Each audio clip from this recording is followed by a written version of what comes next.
And it's 5. Five points for a spin. Cool. That door charm. That's funny. Way back in the day, okay, back in high school, playing second edition, I had this bag of wondrous items thing that I'd found on the internet. This is the 90s. So people started just posting random D&D stuff on the internet. And I had a party who ended up with with like a cart, covered wagon type thing, right? Or box wagon, whatever. And they ended up pulling out these windows out of the bag. And the windows were basically portals to like a small extra dimensional space. So they ended up setting up these windows on the inside of the wagon, and the extra dimensional spaces were like their rooms. So this is like their mobile home. So they were saying it was like a TARDIS. It was fun. It was fun. We had a lot of fun with that. Yeah, that's basically brilliant. like TARDIS. That's awesome. That's the fun of D&D. That's the fun. Absolutely. Okay, so yeah, we'll go down the list starting with you, Rottooth. I believe you have 5 points with the points that you just got. Would you like to bank them or spend them now? Definitely spend them. Okay, so you will get a Charm of Time Inversion. Oh. Okay. Oh. Go ahead and drag that to your character sheet. And then you will be the first person to get the option, because you do have 3 other ones. Would you like to burn 3 charms that you already have to roll for a new charm? Yeah. Okay. Yeah, let's do that. Okay, so you're going to keep Time Aversion and get rid of Accuracy, Predation, and 2 Minds for a new one? Yes. Cool. You can go ahead and get rid of those, and I'll roll your new charm now. Fish Charm. Sweet. Let's see. I bet that's going to be really good. Gonna just swim around. You're muted. Yeah, I'm sorry. I realized that as soon as I start talking, I look down and realize my light's not going on. All right, Frida. Yeah, I want to roll. You want to roll? How many? Or spend, or whatever. Yeah, how many points are you going to spend to roll? Let's do 10. 10? Okay, so yeah. Boop. You get 2 charms there, Reflector Charm and Charm of Accuracy. Ooh. And then same question. Would you like to burn 3 charms to spin for a reroll? No, I'm good. I'm going to keep mine. Wonderful. On to you, Galid. Back in time. Are you going to spend points today?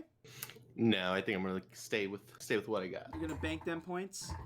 Yeah, wonderful. For right now. Then the other question is, would you like to burn 3 charms to roll for a new one?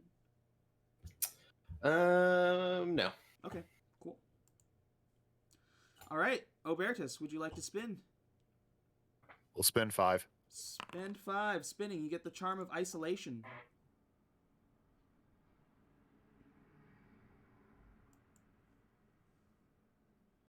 The Charm of Isolation. That sounds like a metal song. I know. Yeah, just saving that for later. Yeah, right. I have one question for you about the improvisation charm. Yeah. It says you can use a spell slot to cast any spell with a level up to the slot level. Yeah. Is there a specific slot level that I need to be keyed to here, or that's? No, so you can use a spell slot to cast any spell with a level up to the slot level. So if you burn a 4th level spell slot, you can cast any spell up to 4th level. Gotcha. And that doesn't it doesn't have to be any particular class. It can just be any spell up to that level. Okay. That's cool. So he could cast like a bard spell or whatever. Straight up, yeah. I need to pull up all the 2nd level spells. There's so many. Or yeah, it's like it'd be like burning a fucking 1st level spell, and instead of like fucking casting a cleric spell, you cast Arms of Hadar. Wait, is Arms 1st or 2nd level? I think it's 1st. I think. Am I a good DM? I don't know that means. Yes, that you you're a bad are. one. That doesn't mean. Yeah. Oh yeah, he didn't know. Bad DM. Bad DM. Definitely It gonna is a let him first know. level spell. I guess not like the judgment of good or bad, but am I an attentive and knowledgeable DM, which is always useful to have. Oh, but you have the internet too. You know what I mean? Like, Well, I've got come D&D on. Beyond pulled up right now, so Yeah. All right, everybody's got their charms and trinkets. Woo! Last we left our heroes, you were continuing your defense of the ever-growing and evolving divine dungeon that was completing the creation of its first floor. Doing fairly well at beating your enemies back. There was an unfortunate moment where Rottooth, a little too Okay. hot-headed for his own good, Okay. Yeah, I agree with that. Yeah. pushed one of the large enemies into a hole and then dived in after it. With the castle or like that first floor closing in above him, forcing him and eventually him with the help of Ceres to punch through the floor to get back out, leaving a moment or a window where the enemy could get to his allies and cause some substantial damage. I think when we had really last left the scene, Galid and Frida were kind of pushed. Oh, sorry, Galid was pushed back to the throne room, basically hiding and kind of pulling out for pop shots, trying to take out one of these fucking skeletons. A Minotaur skeleton almost killed Frida, skewering her on its horn and moving with her as it also chased after Galid. Eventually taking that Minotaur down, we left off with Rottooth back in action on the bridge with Obertus, surrounded by enemies but still kind of holding their own. Galid and Lady Frida making their way back to help assist them, and of course Ceres having been spawning in these cool animated armors that resemble very much the armor of Obertus. Yeah. Along with a statue in the throne room on the throne of Obertus as well, or a knight resembling Obertus. We left off on a cliffhanger moment as we got to the top of the round, with the skeleton rider in the back hissing at you both on the bridge, saying, Dominion will have the crystal.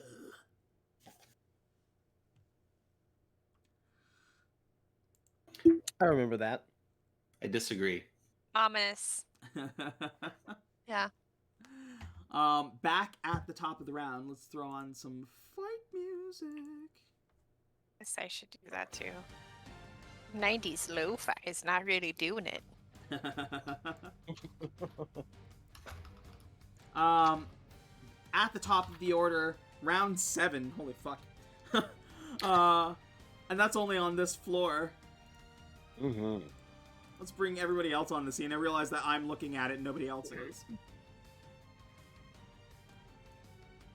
Unshakable Rudalian Minotaur skeleton, with nothing but a light spell in its way, is going to run up 5 feet and try and...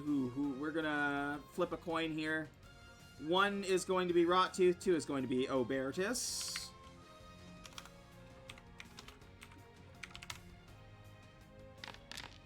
Fuck. Obertus, this thing comes down with its great axe. Double-handed swing. 19? Yeah. yeah. We're gonna kick this off right, aren't we? Yeah. Yep. 20 Yep. damage. Oof. I do get an attack of opportunity against him with Sentinel. Take it, you're gonna need it. Okay. I'm sorry, did I say that out loud? You did. Yeah. Oh, Frida, if you look at your character sheet, instead of having just a random quarterstaff, you have a proper broom now. Oh, wow! The laptop turned off. That's Oh. wild. I rolled a 19 athletics check against him. Hold on 1 second. Ow. I didn't hear you, Sad. I'm so sorry. That's okay. I'll wait till you get back. Here, I'm first. Said you just got one shot. Frida's dead. Sorry about you. Dylan, it fails. It fails. Oh, that's great. Okay, so now we'll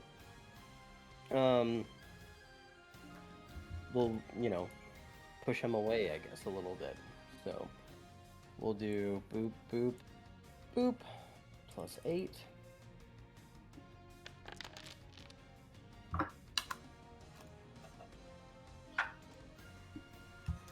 $16 points of damage, and I'll just push him back 10 feet. You got it.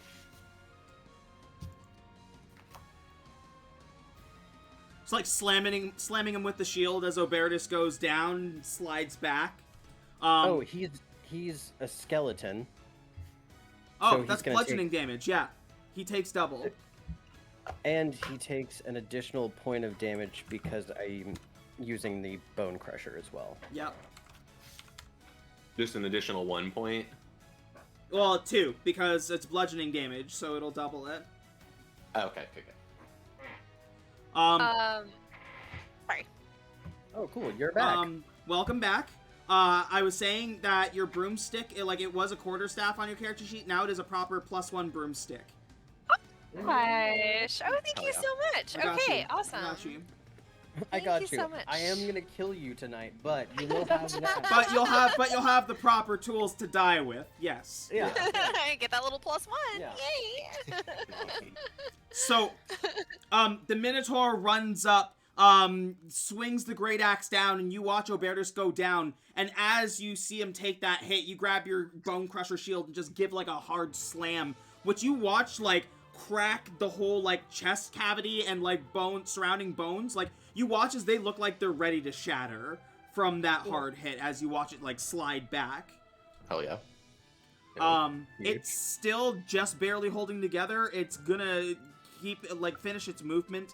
And it is going to... You've given it the opportunity to move 10 feet now, which it didn't have before, so it's gonna try and gore you for its second attack.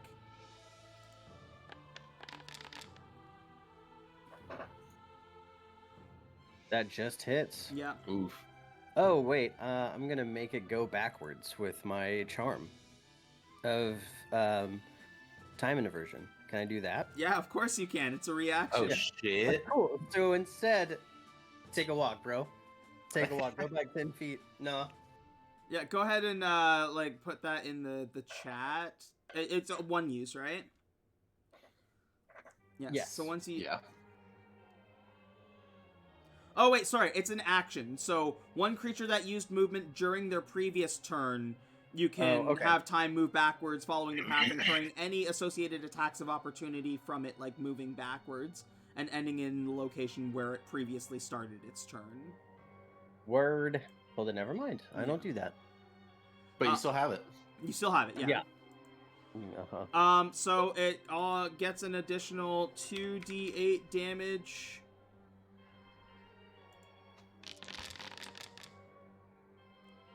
So that's 24 damage, and I need you to roll a strength saving throw. The DC is 14, or you be pushed 10 feet away and knocked prone. Okay, so I'll roll that real quick. Boop. Beautiful. Cool. And I'm only taking 12 points of damage because of my... Which one is it? It's something that I have that I always forget that I have, which gives Oh, me... is it what I reminded you of last time? Yeah, what is it?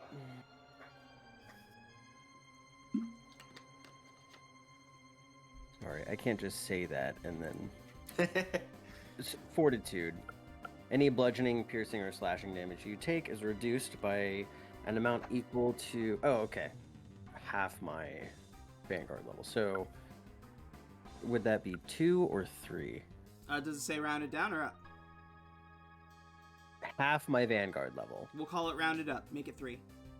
Okay. So I take... Okay, so it's 21. So yeah. 21. 21. Yeah. Not its last attack either, as it rears back and tries to hoof kick you in the chest. Okay.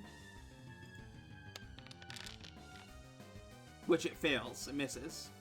That's good, because that technically would have put me at 50, like, minus 56. I'm at 1 hit point, essentially, is what I'm saying here. You're at 1 hit point right now?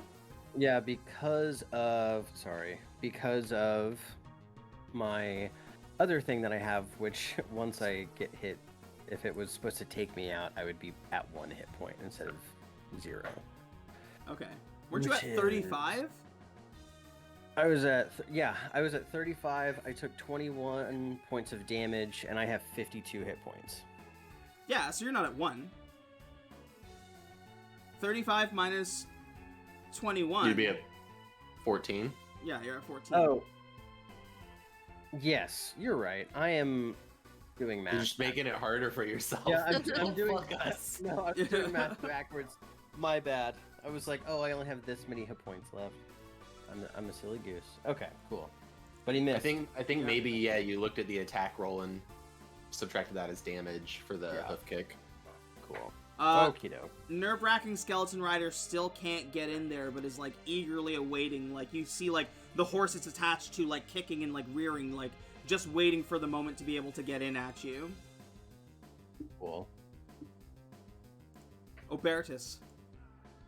Go ahead and put your GM roll, or put your roll into private, and roll a death saving throw for me, please. Oof.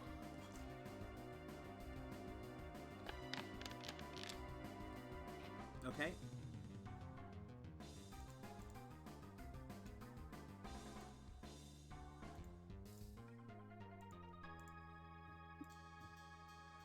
Rottooth. Okay, I am going to use a bonus action to give Obertus. I can never say your name. Obertus. And we've been playing together for so long. I'm going to give him a greater healing potion.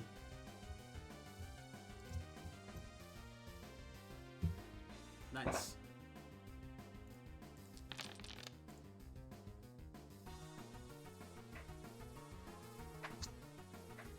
$10 points. You are prone, but you're alive. Cool. And then I will try and shove this Minotaur skeleton once again. Oh, that shouldn't be a big one. Sorry. A little small one. There we go. Oh, wow. Minotaur? Yeah. Theoretically, it's good at these. Whew. Not today. Theoretically. Yeah. Great. Well, I'm glad he's not right now. Cool. He takes so much damage. That's more than enough. As you just like swing with the shield again and like smash through it before you can like push it away. Cool.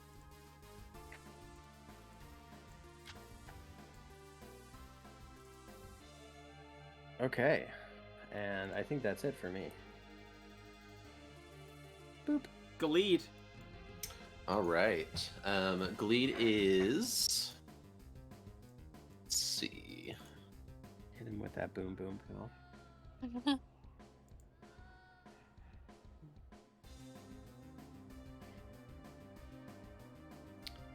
I'm going to have to move up at least 10 feet. Yeah, so that's what I will do. Just, nope, not move. I was trying to measure. Galeed runs in and jumps, uses Obertus as a spring pad to like jump over on top of this thing. Yeah, not what she does. I'm not gonna Leroy Jenkins this. We're gonna go ahead and we're gonna try and make an attack with Grizzle's pistol from this range on the it's called the Honest Ogre Skeleton. Okay.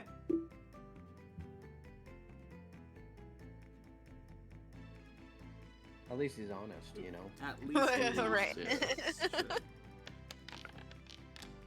Oh shit. 22. That's a hit. Uh-oh. All right. Rolling with my sneak attack. Oh my god. Ooh. Here we go. Here we are. Yay! What's up, team? Fucking pulls out the pistol Let's and just fucking go. pow, and you watch as this head of the skeleton turns for a second, hearing the shot, and then just explodes in your faces as the body just drops.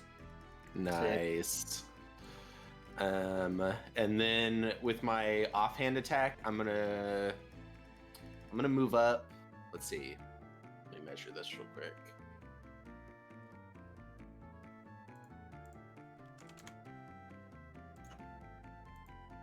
Moved 10 feet, so I still got 15 feet of movement. Okay, so it's just past my normal range, but I'm gonna try and throw a dagger with disadvantage. Okay.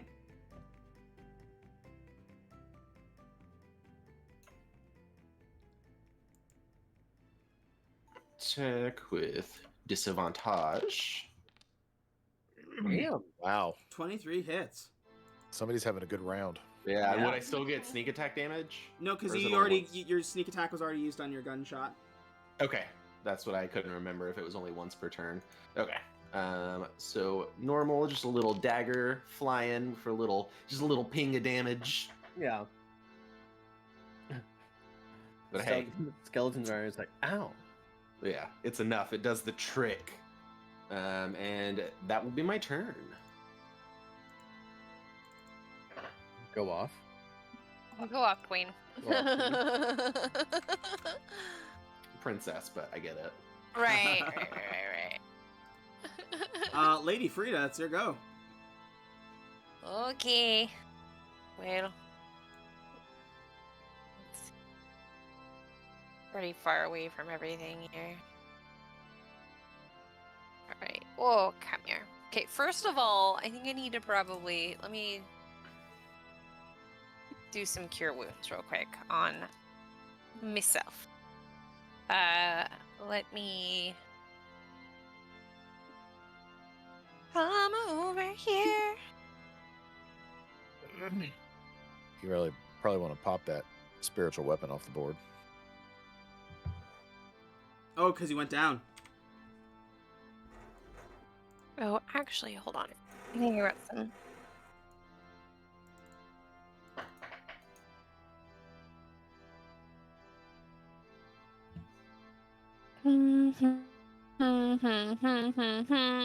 Oh, Tuerto. Oh, Tuerto. What are you doing? My god, boy. Oh my god. Here, actually. Let's drink. I'm gonna drink a potion, and it's one of mine, so then we'll see what happens to me. Boop. Beep boop bop. Beep boop bop boop. Okay. 2d4. Bam. Bam. Bam. So 8. Okay. And then I need to roll a d20. What? Hey, bro. I love you too. Yes. That's a 1. Okay. Your hair and nails become shiny. Cool. I'm so shiny. I'm so Nice. pretty and so shiny. Okay. And then I'm gonna move. Let me. What? Can I? I'm so sorry. I love you. I care about you. Oh my god. Can you go to your dad? Hi. Can you go to your dad? It's my turn to play the game right now. So. Okay. Thank you. All right. So 8. Ow. Ow. Skibidi-bidi-bow. Was I already at 19, or did somebody add you for were me? at 19. Okay, cool. I Yeah. really cool. I thought maybe I was doing a lot worse, which I'm not doing You're at great. 27. Oh, thanks for just mathing Yeah, that was it. after the originally when you got up and got healed. That's right. Thank you. Okay, guys. Okay, I'm trying here. Okay. So now I want to move. I want to get up here a bit. Let's see. Oh, shit. That's right. I could have done. That's okay.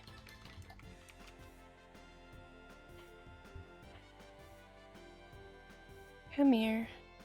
You're still on the ruler, baby. Oh, thanks. Dang it! Such a... Okay. That's my 30 feet. And then, just out of curiosity, so where is this guy? Is he this dude? He's that guy right there, right? Yeah. Okay, so... How far away is this freak? Oh, 40 feet. No, that's to the fountain. Oh, that's fun. Okay, this TV that I'm using, guys, it's pretty good, 25. but... 25 okay, great. 25 feet. Okay! Okay. Alright. I'm gonna do some...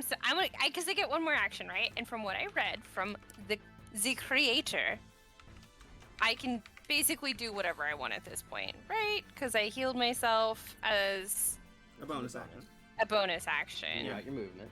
I got my movement. So then you have your action, which does have a bonus. You have your second attack. You have two. I have my second attack, Yeah. which does not necessarily have to be the same as what I did, which is how we've been playing. So for the example was you could throw your frying pan, and you could throw an onion. Right. I could use one of my succulent surge Right. things. Yeah. Okay. Well, I think that perhaps we're gonna use one of the succulent surge babies because they've got the most reach. I'm pretty sure. No, I'm not gonna do that. What were you gonna say? You got to bring up your character sheet to get to those, right? That's what I was gonna do. That's what I was about to do. Thank you so much. But what I want to do actually is cure wounds on Ewbanks. I just got really excited about the fact that I could do so many things, and I forgot. You've got all the options. Yeah, that's pretty much what happened there. Okay, so go cure wounds, Ewbanks. Oh, Bertus, it's not Min. Again, like I need to hear a whole metal album just about the cleaning crew. Overdrive. We could write it. Oh, Bertus. Okay. Well, there you go. There's that. Have some of that. I'm up to a third. Hey. One third. There you go, toots. I've stopped bleeding internally. Okay, I'm gonna hold. And then figure out what I'm doing next. Cause I've got all these Charms written down. I'm Ready to use all of them. Cat back there. Okay. Continue on. There we go. The wrathful animated armor. You hear from behind you in the hallway, just clink, clink, clink, clink, clink, clink, clink, as this armor is running. It's got 50 feet of movement with an action dash. We got 35, 50 as it like skids to a stop behind you, and you watch as it like brandishes a sword. Yay. Nerve-wracking skeleton rider that has just been waiting for the moment to strike sees its opening as its companion goes down and immediately goes into a charge. Rottooth, you're standing, so it's going to take its swing at you. Okie doke. Let's take down the muscle. Oh, sorry. I have to check if this is charged. It is not. Okay. Miss on the first attack. Huge. Oh, okay. Definite hit on the second attack. Yep. 12 damage from the second attack. Perfect. Skeleton Rider spins around and the rear hooves rear back and go for like a hoof kick on you. Okay.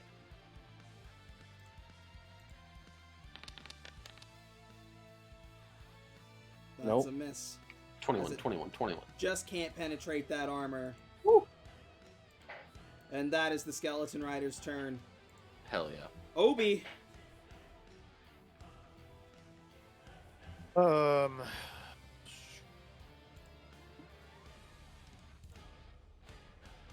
I'm assuming I can.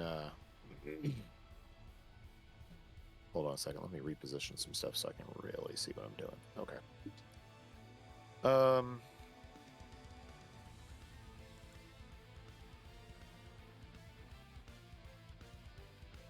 Boy, I'm out of that.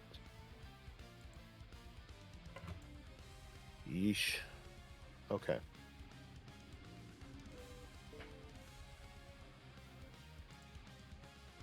I am going to, as an action, reach over, like I'm still laying on my back after getting pounded, but I'm going to reach over and just kind of grab Rottooth's ankle real quick. Ooh. Cast Cure Wounds. Saucy. Okay. Before- Little leggy before I- action. Let's go. Before I try to roll back and stand up there.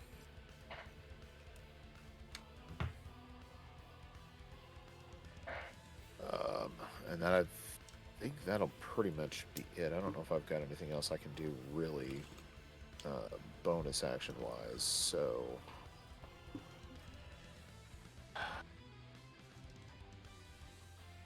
yeah, Can I make a suggestion? sure. Get up.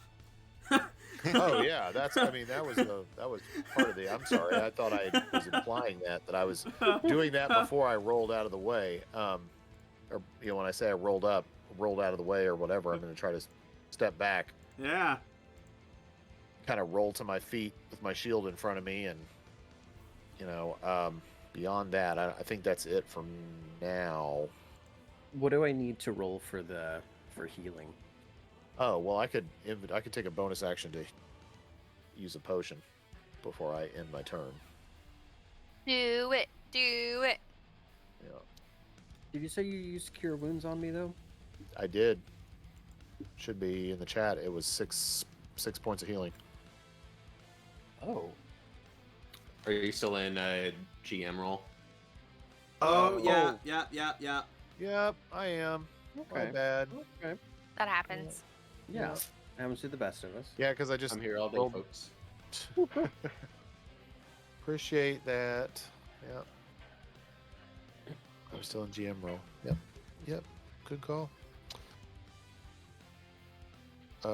What?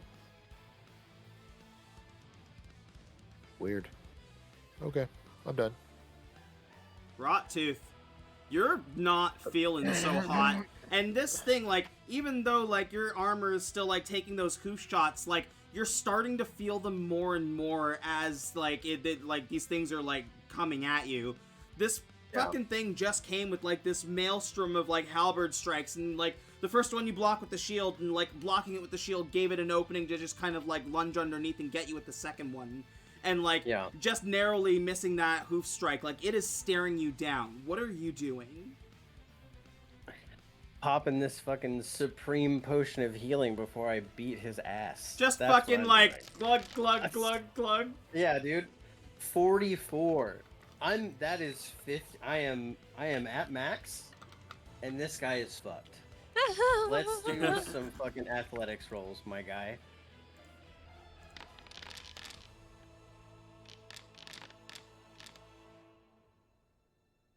Oh! Oh my god. Dang. Well. Oh well. You go that to sucked. you go to slam it with the shield, and the horse like takes the brunt of it and shoulders that shot. Nice. All right. Well, that's okay. I'm at full hit points now, so we're good. Okay. Don't think I can do anything else. Yeah.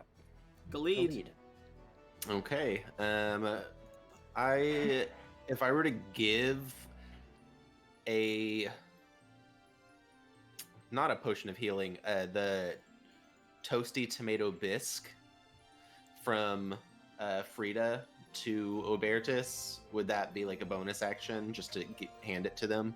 You don't have toasty tomato bisque. You just have the item in case you get it again. I remember now. Okay, then we're just attacking. Yeah, I want to call out to the skeleton rider and just see if I can get his attention. And I just call out and I'm just like, "Hey, you dumb old bag of bones, look over here." I'm just like waving my hands. As it like opens up its mouth wide and just oh. Bertus is like 2 times taller than you, so they don't see you. I'm kidding. Yeah, I would like to. I'm gonna try and use the Charm of Order, and I'm gonna try and command it. Oof yourself, bro. And I'm gonna try and command it to flee. So it would be a DC 15 Wisdom save.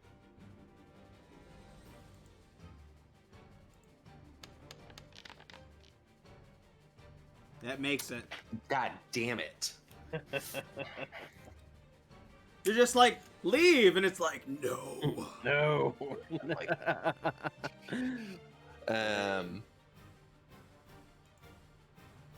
Okay, so that would be my action. I think that's all I do on my turn. That's all I can do. Could I throw a dagger as a bonus action, offhand attack? Of course you can. Okay, I am in range, so it's not at disadvantage, just a normal attack. And we'll see if that does anything. I don't think it does. Nay. All right, I pass humbly. Angrily, but humbly. Lady Frida. Okay.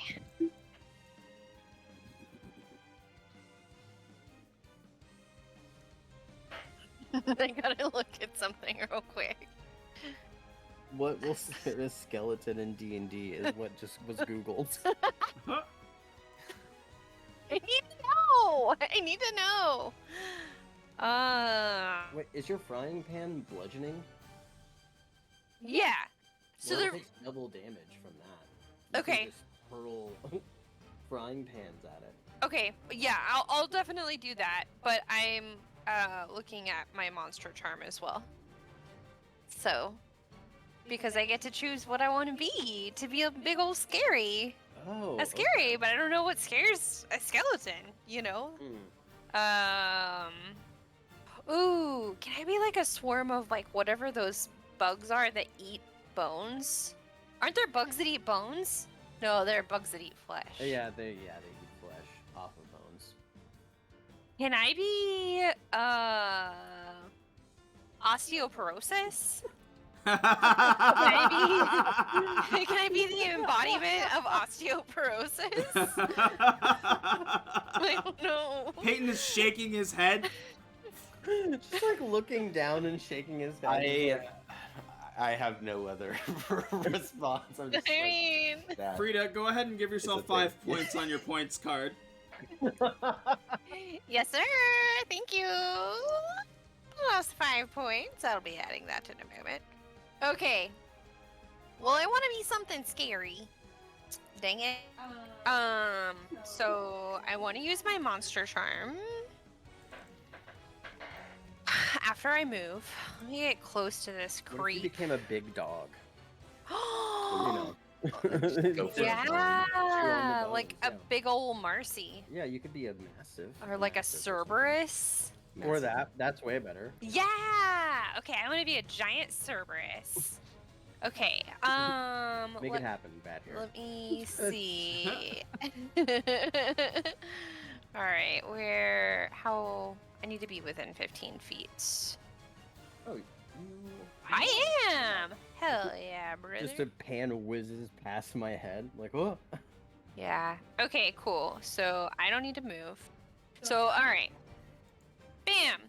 So first of all, I am gonna use my monster charm to transform into a giant Cerberus. If you use the monster charm to transform, you won't be able to attack with the frying pan. Oh, because I won't have hands! No, well, I mean, you only transform your appearance with the monster charm, but to activate the charm is an action. Oh. Yeah, Oh! you don't get to do your 2 attacks. Son of a frick. Okay, is it worth it? Because then he has to make a DC 15 wisdom save? He has already done that. And he's successfully done that. Never Pretty mind, I easily, take it yeah. all back. Yeah. Never mind. Okay, alright, well I'm gonna use my Plus- charm of accuracy to add 10 points to my attack roll. Oh, damn.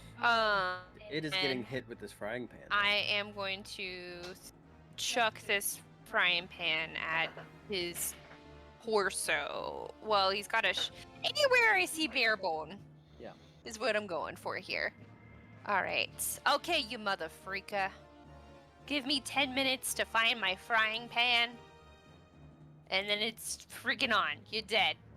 You're deader than dead. There it is. Yep. Yep. Thank you. You're gonna need a duck. Okay? You ready? When I tell you when, you better be ready to duck. Are you ready? Yes. Okay, ready? 1, 2, 3, Oh. 4, So that was 5. So 25 definitely hits. 25. Nice. Okay, awesome. And then there's his damage. You just click the damage though. I did. I thought I did. My bad. Oh no. Wait, is that 15? Yeah. Wasn't no, that? No, that's its attack roll. You have to roll Okay. Shit. All right. Ah, fuck you. So 4 damage total then. 4 Motherfreaker. damage, and your frying pan is like over here. Okay. I'll be sure to get that. Okay, one more attack, yeah? So, let me throw something else at your ass. I got so many things I can throw, you don't even know. What does the onion do? Doesn't it make it like cry or something and does acid damage? Yeah, But that's not an attack. That'd be a separate action. well, I guess it No. is an attack according to what your conversation Oh wait, with yes, the that's Yeah, right. yeah. Right. That is right. Yeah. Yes. But Sorry. here's my thing. I only have 1 succulent surge point left, and I have to. This would be. Is this a good time Oh, to yeah. do it for you Yeah, guys? this For is like- everybody agrees? This is like the boss. Yeah, it will Right. even here. Oh god. Cool. Oh, fuck. Yeah, yeah, Okay. yeah. All right. All right. Well, we're gonna break out the big guns, baby. Cool. Let me use it. Okay, you mother freaka. Right at your head. Did you have to? Wow. Jesus Christ. Okay. Just already. Okay. Great. Do I even? I mean, I guess you still Oh, take they- half. they- Half damage, yeah. Yeah. Take 4 damage. Like Damn it. a little bit of the onion acid like eats away at just like a tiny bit of the like feathering on the horse's armor. Jesus Christ. All right. Well, okay. You're a beast. We get it. End turn now. Huh. You're clink, clink, clink, clink, clink, clink, clink behind you. As this thing is still running, it gets 25 feet, but it's going to use its action to dash. it's going to like glide like lightly. It's going to like flip and like press itself and push itself off of your head as it does like a spin. So its head is like spinning like above yours. Same with you, Obertus. You watch as this thing like fucking flies over you and lands on its feet just around the frying pan. I'm just like, watch it, asshole. Fucking like draws its sword and like points it at the fucking skeleton rider, but that's its whole turn. Cool. The skeleton rider.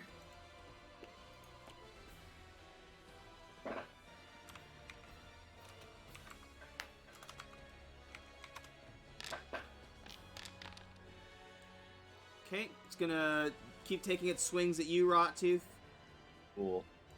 First we're gonna... Let's go. Okay, War Cry does not recharge.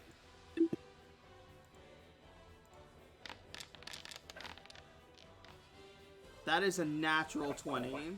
Oof. Alright. For 15 slashing damage. Okay, so 11. Oh my. Second attack is a hit. For 7. 4. And it spins to do a hoof kick. And misses. Sick. And that's its turn. Okay. I am going to use my... Okay. Using the... Let me ask this question. Using the tokens, the charms, is that an action? It depends. If you look at the charm's description, it'll tell you what its activation cost is. Okay.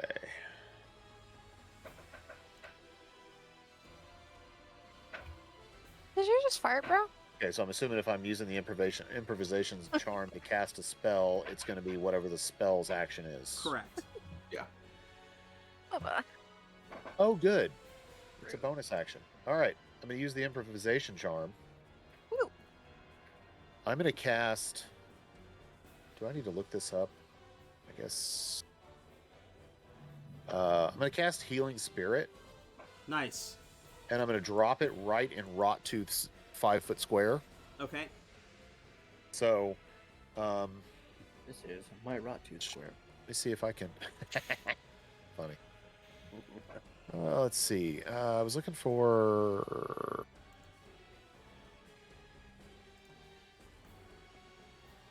Let's see if I can find the spell to drop it into the... Just so it's...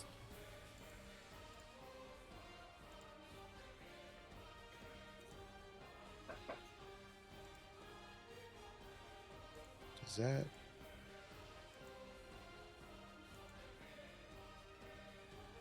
Does... Will it do it or not? I don't know. Does that work? What Yeah, did I just dragged it into the chat. I didn't know if that would work or not. Just so it's there for reference. So it's a D6 heal. Can heal a number of times equal to your spellcasting modifier. So 5 times. And it's a D6 effectively per turn. Nope.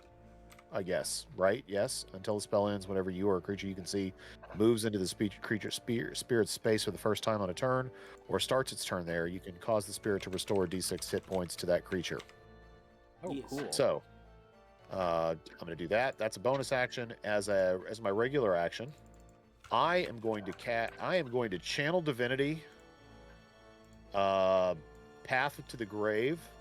Hell fucking yeah. Put a curse. Sorry, on did you want it here stealth or did runner. you want it like on Rottooth? It's basically in Rottooth Square. Okay. Yeah, it's basically in his 5-foot square. And his own personal little fey font of healing. Damn. And then channel divinity, path to the grave. Use that. I'm marking the skeleton rider. cursed until the end of the next turn.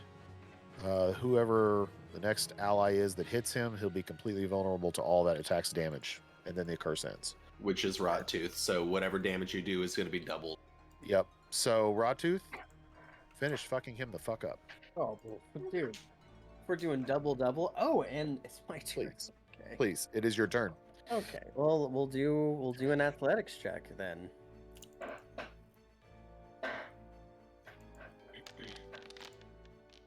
It's rolling just excellently, but maybe this will work. Oh my god. Yes. Wow, by 1. Okay. All right. Well, we're going to the fountain then. And so this just all needs to be doubled.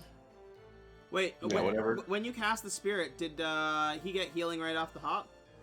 Oh, I would have. It's when he starts his turn, so yes, he gets a D6 right away. Yeah. Okay. Yeah, go ahead So- and roll it. Yay! Hey, man. That's all right. 38. Cool. All right. So yeah, I'm gonna push him into this cool fountain thing. Oop. I'll come back to that freaking thing. Okay. So this is gonna be D6s because we're not. Wait. So sorry. Unstoppable forest. Into a structure. Okay. Sweet. So since we're going into this, then it's actually going to be 2d8. And then a d6 for the mother freaking necrotic damage. And then 8. It is because of- immune to necrotic damage. Okay.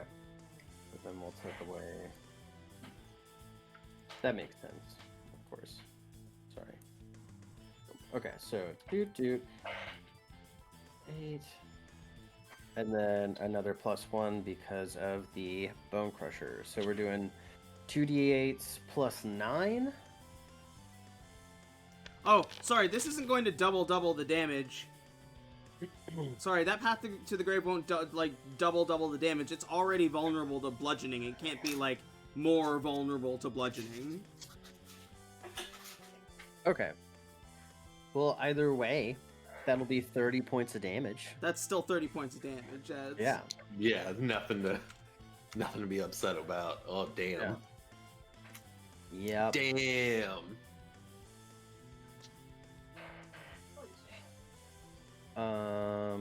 Cool. And then Wait, no, that's wrong. The creature has vulnerability to all of that attack's damage. No, it does double the damage. Sorry, I'm wrong. oh. So 60 points of damage? So it's 60 points of damage. Yeah. The next time Oh. you or an ally of yours hits the cursed creature with an attack, the creature has vulnerability to all of that attack's damage. It doesn't specify damage type. So yeah, that's double. That's Cool. 60 points God of damage. Damn. Which Get freaks. what happens in this moment as Oh like my what God. do you do to this skeleton? Yes. I'm like, you should have killed me when you had the chance when I was in the floor, you fucking idiot. And then I just like push this thing into the fountain sideways, so the whole thing, like the rider and the horse, all explode out against my shields and this fountain. As you are pushing it towards the fountain, you watch as like this brick wall builds up from the fountain behind it, so that you Nice. can just get like a perfect like fucking crush run through. Yes. Oh my gosh. You Well, Dope. you smash it through this fucking wall and just like bust it into pieces. And once again, just like as it's dying, you hear the last breath of it, like escape from it that says, "Dominion is coming." Oh, We might need to make a note of that. Still sweet. Dominion better be cooler than you, nerd. Huh? Old Dominion? Football team? No. Oh, Oh dude. shit. He's Then- just a sports fan. Yeah. It's like, Oh, damn, I feel bad now. He just likes football. Dang. Whoops. I walk over to this honest ogre skeleton and I rip his giant shoulder plate off. Yeah, you can with put the big spike. You can put ogre skeleton shoulder plate into your character sheet. Nice. It's rather large, so it doesn't exactly fit in a bag. Like you're gonna be like carrying it around on your shoulder. It's okay. I'm making it into a shield, so it's all good. Yeah. All right. Combat ends. Cool. No more skeletons come. And as you like rip the fucking shoulder blade off of this thing, you watch as the dungeon starts to like dematerialize the fucking skeletons around it. Just like mulches them and like grinds them into dust that like absorbs into the ground. Awesome. Oh, gosh. Oh my goodness. Would you look at that? We did it. Hey, and I actually did tank stuff this time. I blocked all of you. Good That's job. crazy. True. Good job. Wow. The animated armor like claps, like it gives like a victory clap and like kind of like a thumbs up at you guys. And then like kind of moves behind you and gestures for you to follow it back to the throne room. Okay. Cool. Okay. All right. Well, guys, it was pretty rad. We had that in the bag the whole time. Right. Yeah. Oh yeah, I definitely never doubted us, like ever at all. Not a thought that ever came through my head once. I promise. I bet. Believe you like shot your gun and like hit stuff and everything. Yeah. It was awesome. Yeah, we all I did did. that. We all did the best we possibly could have done. No one phased through the floor. Yeah. I don't even know why you would bring it up. I don't either. I don't know. That was a crazy thing that I said. I don't know. I don't know. That didn't happen once.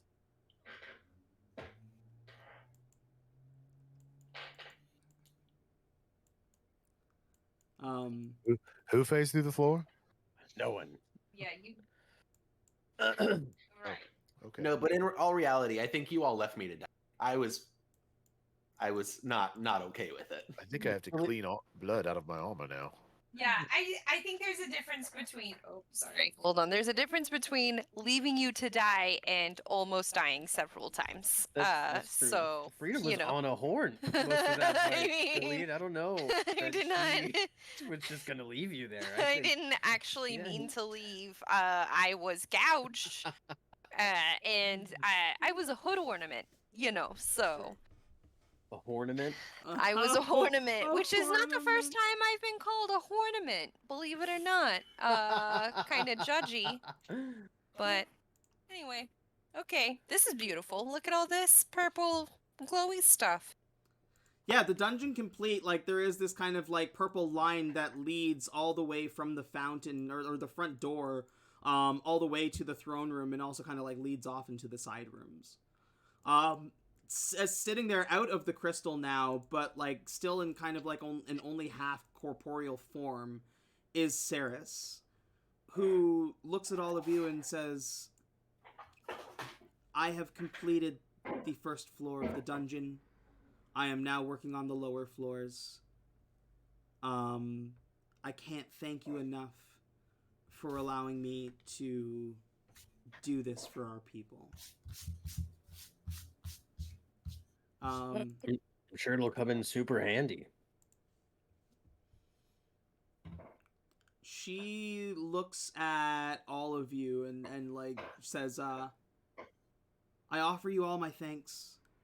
You will find in the chests, just like in the eastern room, will be your rewards, for aiding us here.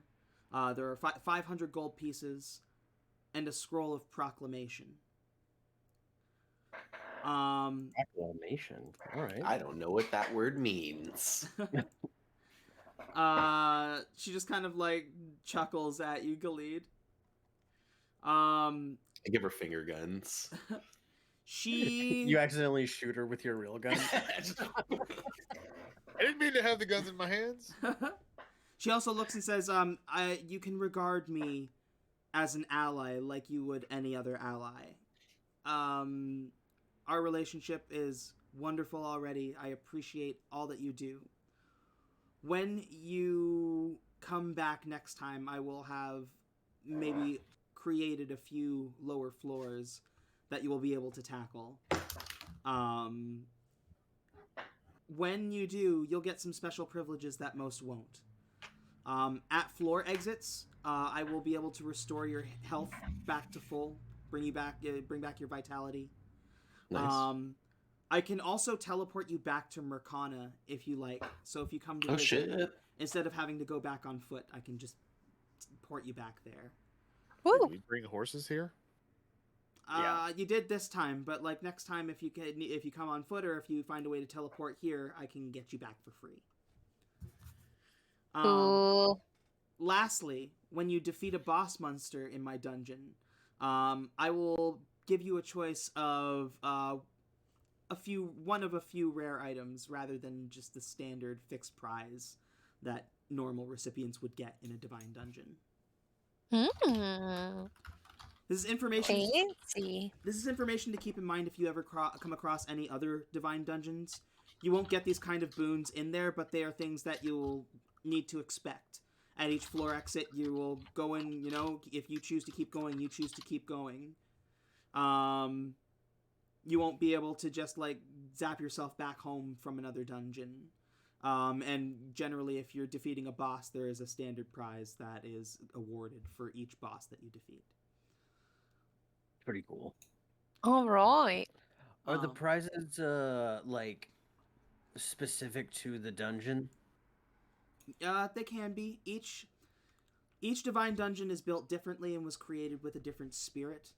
It would depend on their nature, how they were in life would probably determine what kind of prizes they would award and what kind of monsters you'd be facing. Gotcha. Pretty cool. Nice to know. One last thing. She looks at you, Obertus, and she says, "Please."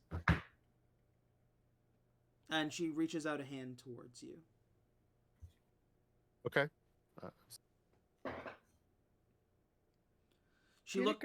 She looks down at the flowers and looks at you and says, "Not only did you risk your life protecting me, but you offered me a kindness that most people wouldn't.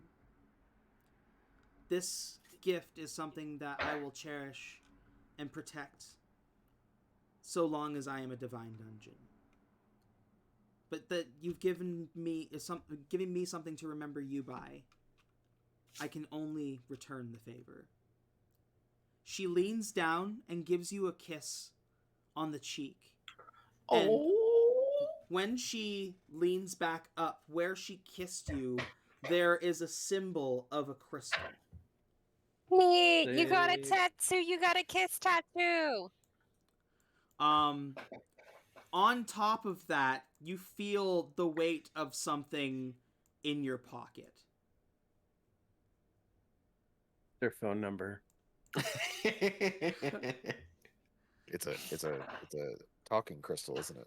So I can call her anytime I want. No, it is when you reach in and feel for it, it's a pocket watch. Okay. Cool. Nice. Okay. And I think that's on your character sheet now. It's the Death Loop watch. Oh. Okay. Yeah, you see it's a pocket watch and the face of it is a skull. That's sick. That's interesting. On top of that, Obertus, you are going to find... everybody's going to get the Guild Ally feature, Divine Dungeon Ceres. That's on your character sheet first, Obertus, and I'll give it to everybody else. But Obertus, you're also going to find something special called Ceres' Blessing. Ceres' spirit watches over you from afar. Once per day, you may call on her divine aid. When you use this feature, summon an animated armor in a spot you can see within 20 feet. This animated armor is friendly towards you and your allies. This animated armor remains for 1 minute, and the animated armor disappears at the end of this duration. Dude, that's sick. All right. Summon tank. That's cool. Awesome. Yay, role-playing rewards. Yeah. I forgot that you gave her just like the cutest thing you could give a person who was going to become a dungeon. Like, way to go, dude. Inspiration. It struck. And it was good. It was And it was good. Yeah, I think that's probably like the better way to go because I was just gonna tell her that she was hot. Right. You like Yeah. what you say out loud, and she just looks and says, "Thank you." Yeah. You I know. was gonna say you were hot, but he got you like undying flowers, so I guess I'll just tell you. And Yeah. I'm gonna leave. I'm gonna go now. There you go. Everybody else has the guild ally feature on your character sheet now. Woo. Nice. And Divine Dungeon Ceres is not ready yet. This is where this mission ends. She will be like out of the crystal if you want to ask her any questions about Divine Dungeons or anything like that. The animated armor, once again, that you will summon, and the same one that exists here, the armor resembles your armor, Obertus. Almost in a homage to that friendship and that bond you've created with Ceres. And it will be this like custom one with the long sword that I use for this dungeon. Cool. That's so neat.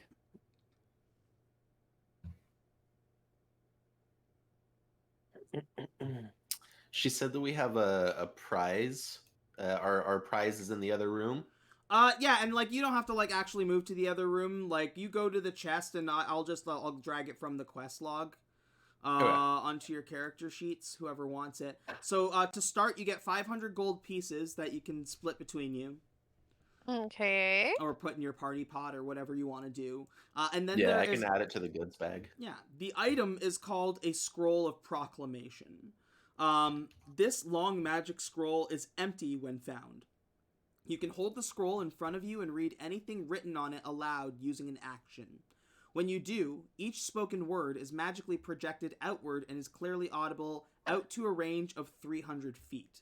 Up to 250 words can be spoken aloud from the scroll in this way, reading up to 25 words from it on each of your turns. You can continue to read aloud from the scroll on each of your consecutive turns, using an action each time. When you stop, deduct the number of spoken words from the scroll's total, rounding up to the nearest 25. Once the 250th word has been projected from the scroll, its magic is lost.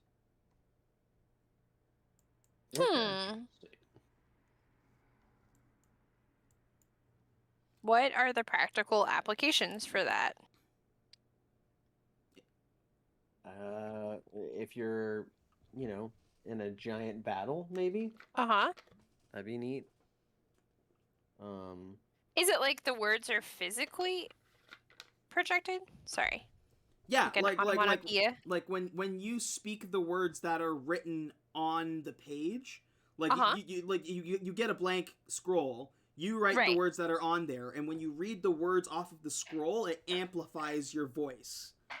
And like amplifies the words read. Wow. So essentially, I could give this to someone who's commentating the wrestling match. Yeah. For like if you have like a standard script, although like it's a one-use ability. Once that 250th word is spoken, the scroll is kaput. Yeah. So it'd be for a big event kind of thing. Right. Yeah, it'll be the first like pay-per-view event for the RWF. Yeah, first Royal Rumble. Yeah. Yeah. Mm-hmm. Yeah, you got it. Well, then I will drag that over to your character sheet. Whoever is handling the money, make sure that you mark down that 500 gold. Yeah, I added it to the goods bag. Oh my gosh. Guys, I think it would be really funny to actually do a Royal Rumble, and we could just use a ton of characters that we've seen throughout the journey. We can all play them, and then there's just a prize pool at the end. It's just like a big one-off episode. That'd be super cool. Yeah. That sounds neat. Only if like the four gnomes are like a tag team bunch. Yeah. Yes. Well, it's a Royal Rumble, so they couldn't be tag team, but they could help each other out. until the end, you know. There You can be know. only one standing. Yeah. You know. You see, like, Saris, like, every now and then, like, as you guys are conversing amongst yourselves, like, kind of, like, almost like it's like her eyes kind of, like, fade out and flicker for a second, where, like, her pupils just, like, fully disappear. And then reappear as she, like, comes back and, like, looks as you're, like, talking and just kind of nods for a second, and then will kind of, like, dip off again. She's like, I've got very important things to do if you guys want to get the freak out of here. Yeah. Did we have something else to go retrieve, or are we good? We got everything we... No, I think we're good. From the little side room, we got our scroll, and that was it? That's what we got? Okay. Awesome. Well. Saris will say, I know you brought the horses. I can teleport everything back to your homestead. Oh, wow. Oh my gosh. All out. That would So be wonderful. kind. Yeah. She bows, and the armor bows with her, and she says, to you, the cleaning crew, I owe the deepest appreciations. Thank you for giving me a second life, and good luck on your adventures. Oh, you're too kind, jiggly lady. Thank you. Piece of air grease, bro. And she teleports you back to Elric Manor. Nice. Oh, I forgot we have a slide. Oh my gosh. You goddamn right we do. So cool. Forgot about the slide. Yeah. Boop, boop, boop, boop, boop. Oh, weird. That's my old token. What? That's fun. Oh wait, I'm not doing that. Get off. Okay, we're done here. Oh, that's your old token? Hold on, we can fix that. We can update that. Oh, okay. I wasn't trying to be difficult. I just thought Sure, it was like, sure. Well, okay. oh, wow, okay, guys. Not trying to be difficult. I call bullshit. He says as he's being difficult. Yeah. Yeah. You get back, and Silver is exactly where she is here, hanging out with Fern and the slimes. Because I don't think you took the slimes with you on your adventure this time around. I don't think so. No. I think we offered to let them go, and they said, no thanks. Oh, yeah, they were like, we're going to hang out here. Yeah, That'll be fine." if you're giving us a choice. Yeah. Oh my gosh. Oh, my babies. I'm so happy. They've been enjoying the slide. Yeah. Yeah. Fern is so cute. Oh my gosh. I just love her so much. Silver welcomes you back after seeing you, like, portal in. She's like, I take it the mission was a success. Yeah, I'd say it was a success. Oberta's got a kiss on the cheek. That's true. And a cool face tat, like Post Malone. Who's canon? Yeah, he's a rapper. You would know. It was real underground. All right, painful. All right, you heard it. Post Malone is canon in the cleaning crew mythos. Yeah. He's next episode introducing. Yeah. He's a bard who travels from continent to continent, taking notes of different places and making songs about them. Yeah. Yeah, I heard he likes fried chicken a lot. Yeah. Yeah. Kind of interesting. And he's into this interesting card game that is sweeping the nations. Sweeping the nations. I thought it was cool at first, but now it's just kind of like muddled up with like everything that everyone knows ever. Right. Yeah. It's there's like a lot. Yeah. Wow. Anyway. It was fine. As I literally flip through my cards right now. I actually have like a trading card game that will probably be introduced eventually once I finish the next couple expansions, but it's a Deck of Illusions. Oh, cool. But the special expansions are based on my other campaigns, so the characters are characters from my other campaigns. Oh, that's cool. Yeah. That's awesome. So neat. Man, I think I could use a little nappy. I don't know about you guys. Yeah, I mean, yeah. Silver. Oh, you know what? I gotta drop a shield off. I forgot. Silver looks and says, I've fed the horses. Or like the horse feed was ready for when they arrived.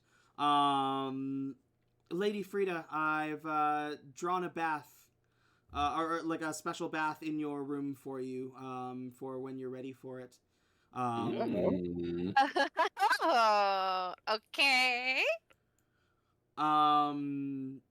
You have something that you need for a shield?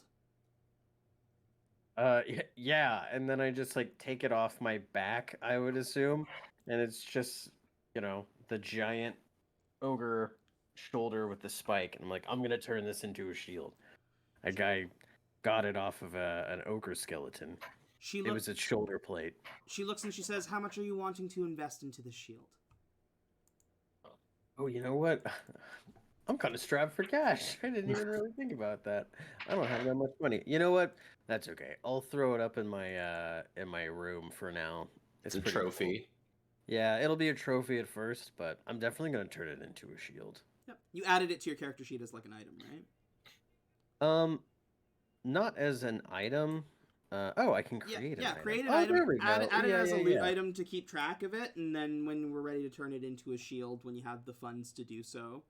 Cool. Silver says, like, I am the keeper of this place, and my goal is to make sure that everybody, like as adventurers, you're going to need to do kind of side bookkeeping that you can't always attend to. Sometimes you just need to, jump into the mission. So that's what I'm here for. Please, if you need a shield, created from some of the items that you found, Lady Frida, if you need me to reach out to have ingredients delivered, Oberta, same thing. If you need, like if you for your practice, if you're looking for a way to get flyers out to clients, I can, hire some street kids to hand out some flyers. And same like Galid, I don't know what kind of things you want. Maybe like a rum supply. There are some bottles of some local rum in your room already. Silver, I really didn't like you at first, but I'm warming up. I gotta say. That's a thing to say. Yeah, that was unnecessary. The first part of what you said, you didn't have to say that. She smirks. Right, I'm being honest. I'm just telling it like it is. She smirks and takes like a slight bow and says, "I appreciate the honesty." You can always expect it with me. I'm gonna always tell it to you straight, and sometimes you're not gonna like it. And I've been slapped a lot. Oh. That was a slip up of honesty again. Silver, can you leave this house? No, I'm not telling you to leave or asking you to leave. I'm just wondering if you have the ability to do so. Silver looks and says, "Unfortunately, Master Rottooth, I cannot leave the property. I can get I can get fair I can get a fair distance away, like probably about like 120 feet from the property, but I couldn't get to Mercana and back." Okay, but you can like be on the grounds though. Yes. Oh, well then we'll just have the Royal Rumble events here. The what now? That'd be good. Royal Rumble forget events. to tell you. Giant wrestling events. What I've started the RWF, the what did I call it? Rottooth Wrestling Federation. Oh, Rotcroft Wrestling Federation. Yeah. And so, obviously there's wrestling events that happen at Rotcroft and everything, but we'll have special events. And the reason why I asked is if you would be interested in being the announcer for the huge, massive events that we can have now on our property. They'll be glorious. Don't worry about it. It won't tarnish the name of the mansion or anything. I mean, it's your mansion. Yeah, but you care about it probably more than anybody else does. So just so you know, it's going to be fucking lit. She says I do, but that's a matter that I've been meaning to bring up. The Elric dynasty is done. No Elric exists anymore, and so this home is truly yours. You don't even have to keep it named as the Elric Manor. You can name it whatever you like. Oh god. Sick. Oh boy. Well, Okay. somebody else should do that. Because... But That's a lot of pressure to she, put on someone. but she's saying like, what I mean is, this is your like, you are the lords and ladies of this place. You are more than welcome to do whatever you want on the property, and I'm happy to aid you in anything that you require of me. So if you would like me to be an announcer for this Royal Rumble of yours, I would be more than happy to do so. Fucking sick. Sweet. Yeah, we can have you announce it, and then obviously we need a second because of how that works. And, I have no idea what you're talking about, but it sounds fun. Oh, I'll tell you more than you need to know. It'll be really annoying, I'm sure. If you But yeah. just say, "Whoa, really?" a whole lot, Okay, and then you Too repeat real. the very last thing they said back to them, nice. it's like you're listening, really. It'll be you and Niles. You and Niles can announce. It'll be great. She I know how much she you gets like like a Niles. slightly disgusted face. She's like, "Does it have to be Niles?" Oh yeah. Hello. Oh my gosh, look at that pupper. Oh my gosh, sweet baby. He apparently needed some attention. So. I Aw. guess so. What kind of dog is he? Is this like a pit something or another? Yeah, he's Pitt, Staffordshire, kind of a mix. Oh, what a sweet baby. Yeah. He My looks like Marcy, but with eyeliner. It's so cute. He's very Aw. energetic. Yeah. Yeah, Oh, yeah, I feel yeah. that. Yeah, Yeah. they're related in some sort of way then. And yes, it has to be Niles because he's a representative of the RWF. But like, surely you have other representatives within the RWF. What about the captain, Captain Crunch? What about Captain Crunch? You Captain raised Crunch. about Captain He's Crunch. a participant, ma'am. I mean, he'll be in the ring. We'll be beating each other's ass. It's not. We'll be fighting. What If about it's any- Why can't any Niles consolation. fight? Why can't? Well, you've seen Niles. Yeah, I think that would be very entertaining. what about that young man that follows Niles around all the time? This might be his moment to shine. You know what I mean? Jeremiah. Jeremiah. The bullfrog. I Yeah. thought he was a bullfrog. Yeah. Yeah. Yeah. That's his wrestling name. Good voice The for an announcer. If it's any consolation, Silver, like I can always like stand behind Niles with my dagger in his back. Like if it's gonna be a thing. Yeah, I think I'll see if Niles will just be a referee. That's the bigger concern. Because Yeah, Niles. like if he needs to, as long as he's not sitting beside me, I think we can work with that. Yeah, Jeremiah's cool. You want Jeremiah to be the other announcer and have the other one in the ring. Yeah. Yeah, that's a good idea. He's definitely. I think he's got a thing for you, Silver. But I think. Did you just pick I up don't- on that? I don't really- really know if Jeremiah has the chutzpah to be an announcer, but we can work with it. We can figure something out. Oh yeah. This could be his moment. That's what I'm saying. Sometimes when you just you put the spotlight Yeah. on someone. She looks and says, "I would rather be taken by a Dagonian troll." Wow. Okay. Well then, Uh, different. We'll make See? sure that he's not. That Niles isn't. Type. That's the deal Yeah. breaker there. Yeah. Niles cannot be. No, definitely Niles not. can't. No. She looks and she's like, "Speaking of Dagonian trolls, there's some really spicy classics in the library." Yeah. Oh my god, I wanted to see what you've been up to this whole time. Did you do a little reading? She looks and she says, "I've actually created a special space inside the mansion for book club." Book club. Yes. Yes. Oh my gosh. Has anybody come a call-in, if you were, about the book club? We haven't received any. Like, how did you tell them to get into contact with us? That is a really good question. Did you just like put like the poster for horny book club? Yeah. Find Lady Frida. I might have done that. I might have said like, I guess I did put a number down. It's just, you know how I am with phone for crystal communicator devices. Check your crystal messages. Did anybody get back to you? Oh, I guess I could take a look at it. Hey, who has my crystal device right now?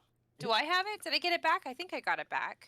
I think Galid has it, but Peyton's not here, so. Hold on. Let me see if I took it back. I might have. Let me dig through my giant bag of holding. Where are you? Oh, I forgot I got this magic mirror. Silver, do you have need for a mirror? Silver kind of tilts her head and she's like, "What kind of mirror?" It can grow and shrink. Oh. From small to full length.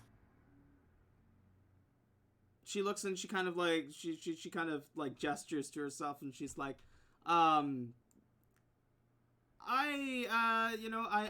know what I look like. I don't Beautiful. I don't need a travel mirror. I've got many mirrors in the mansion. Okay, that makes sense. You can't go anywhere. Sorry to be insensitive about that. No, I you know what? I appreciate that you keep that in mind. Maybe someday we'll figure out how to extend that range, but I don't know how the curse works. Well, it's something we could look into. Also, I think yes, and I pull out my communication crystal. Found it. I found it. I have it. I had it the whole time. I forgot to look at it. How do I check the messages? You like I'm actually so to try and like figure out. We're gonna make a roll to see if you can figure out how a phone works, Frida. Okay. What I need from you is just a raw intelligence check, and you have to beat a 10. That's it. Oh, just a 10. Boy. It's Lady Frida. I believe in you. Oh my goodness. I believe in you. I will remind you that you also have inspiration on your character if needed. Okay. But it's just an intelligence check. It's just a little intelligence check. It's fine. Okay. Okay.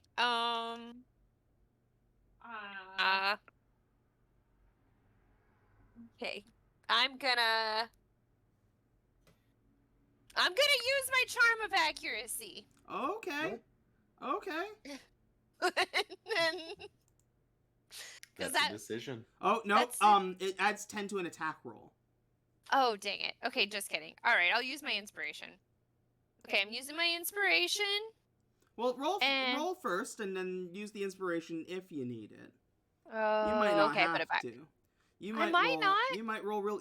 Okay? So you get a -2 on intelligence checks. So that means that you need to roll a 12 or higher. Okay. You got this. Okay. Okay.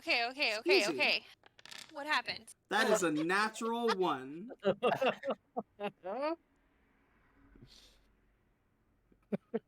So inspiration then, I guess?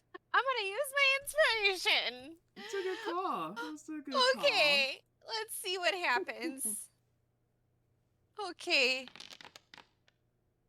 Wow. That's a 13. Alright. Let's go. Nice. You're like boop boop boop boop, and like at first you're like having a lot of trouble, but like you've already had the phone like enabled before you handed it off to be like easier to use, so like it's got the accessibility options active, like all the like words that pop up are bigger so they're more visible for you, and you're able to get yourself through to the messages. And there are 3 messages for people who are interested in joining book club. Arabella from Rockcroft is going to join book club. She also includes in her message, she's like, I'm gonna try and drag Sylvia along if we can get somebody to watch the kids. Hell yeah. Tenzin Yeah. is interested in joining book club. And lastly, very interested and a little intrigued by what you were trying to sell her, Librarian Jean. Of Oh, yeah. course. I could see it in her eyes. I knew it. She's gonna come to book club and see what all the hubbub is about. All right. Oh my God, Silver. Horniest of them all. We are gonna. Librarians usually are. You know she's Oh yeah. seen some stuff in those stacks. Oh my goodness, Silver. We've got 3, maybe 4 participants outside of ourselves for book club. Silver is just like she kind of like claps her hands together. She's like, "I'll make tea." Yes. Cute. Should we have finger snacks? Is that weird? I mean, everybody needs a little snack. I think. It's covered. The mansion is just going to make a snack table. Beautiful. Oh, I love it. I love living here so much. Okay. You know how like you get those when you like with a charcuterie spread with like when you get honey in a charcuterie spread and you get that little fancy stick that you can like roll and drizzle. That one for everyone. Oh my goodness. Oh my gosh. And with a little bit of trick work and a little bit of magic, they should be able to take them home in a little goodie bag. Nice. Wonderful gifts. Oh my gosh, I cannot wait to set this up. That's fantastic. Oh, so wonderful. Magical. It's like I'm very excited for book club. So excited. Oh my gosh. I think we should discuss the name amongst the 4 of us. Okay. But I think I would like to, out of game, real quick, I think it would be nice to work Silver's name into the name of the manor. Oh yeah. Because Silver makes the home. Yeah. If it was just the Silver Manor, I think that'd be fucking metal. Yeah. That would be cool. Mhm. Okay. That's just me. Should I make the suggestion right now? Well, what do you guys think? Out of game. I'm good with that. Yeah, out of game, I am entirely indifferent to the name of the manor. Perfect. Honest answer. I appreciate it. Okay. And we're back in, baby. And we're back in. Okay. All right. So, Silver, you said that we could change the name of the manor. We could name it the manor anything that we want. Yes. Right? Absolutely. And technically, it is now our legacy to carry on whatever godforsaken legacy we carry on from here. It'll be pretty sick. Okay. Well, I think that the one constant for the manor is that there's one of us that makes it a home, and it's you. So I think that we should call it the Silver Manor. Agreed. She like looks at all of you and she's like, "Oh, you couldn't possibly. There must be another." We could possibly, and we are going to. We will, and it is done. Yeah. Don't you just have to snap your fingers and there's some little plaque or something? She sheds a tear as she like leads you guys out, and there is like a big like kind of sign thing out front that says Elric Manor, like this like stone kind of monument that says Elric Manor. And she does like kind of like twist and snap her fingers, and you watch as Elric is kind of like scrubbed out and cleaned away and replaced with silver. Sick. Oh, also we're the Sovereigns of Silver Manor. Are you joking me, dude? Yeah, you can go ahead and as fuck. Update that on in your character feature. Like update it from Elric Manor to Silver Manor. I'm gonna update the map to say the same thing. Yay! That's cool as fuck.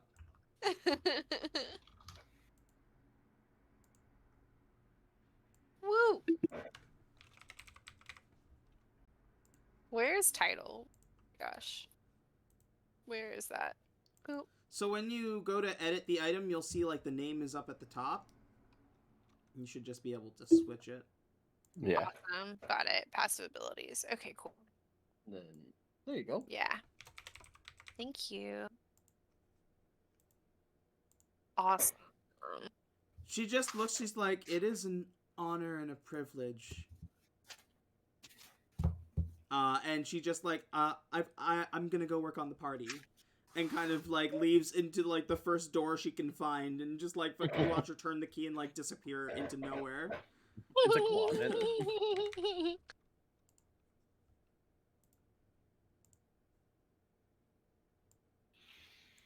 Okay.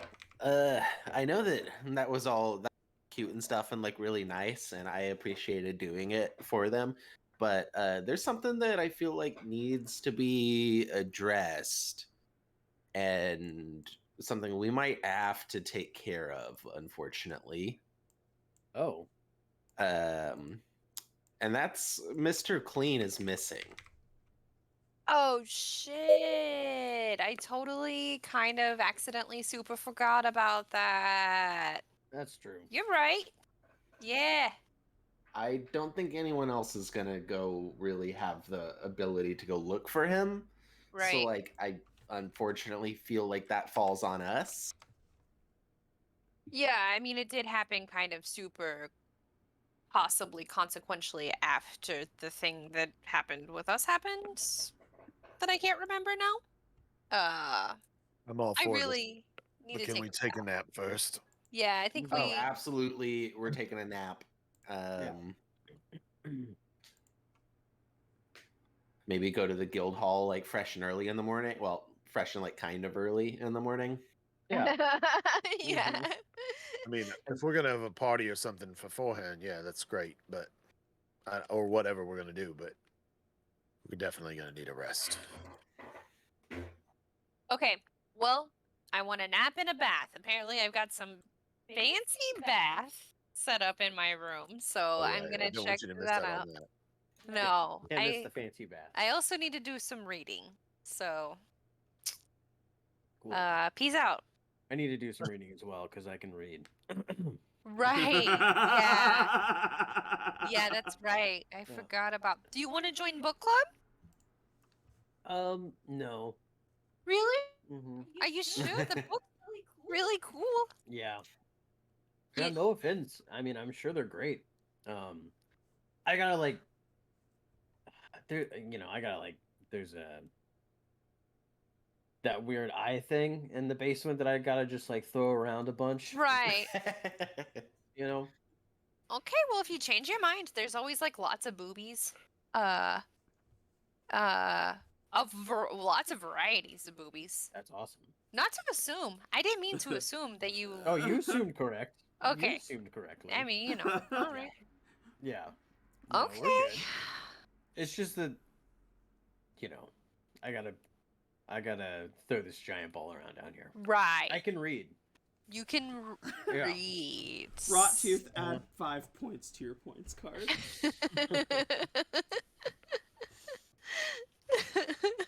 But my intelligence is just so low. It's so funny. It's crazy. You will notice if you check out the Rudalius map that it now says Silver Manor. Yeah. Look how much you've affected the map already. You burned down a chunk of the woods. That's the first thing he says. We're gonna burn down part of the woods. Renamed the manor, remade a city. Actually, I have to update it again because Karadesh Runes is now Divine Dungeon Ceres. Yeah. So neat.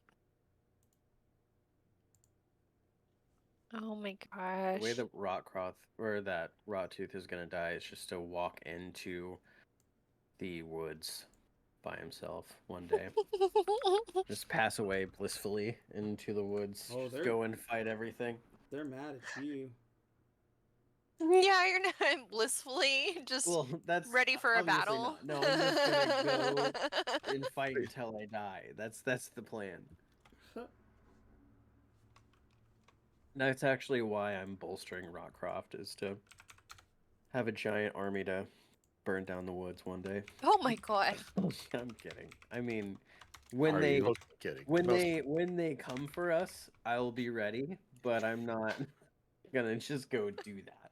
Right. But when they come to Mercana and they're like, "Hey, you guys burned our woods down," and they're like, "Well, we didn't do that," and they're like, "You definitely did," and they're like, "What happened?" And we don't know anything about it, and then they get in trouble because of what I've done.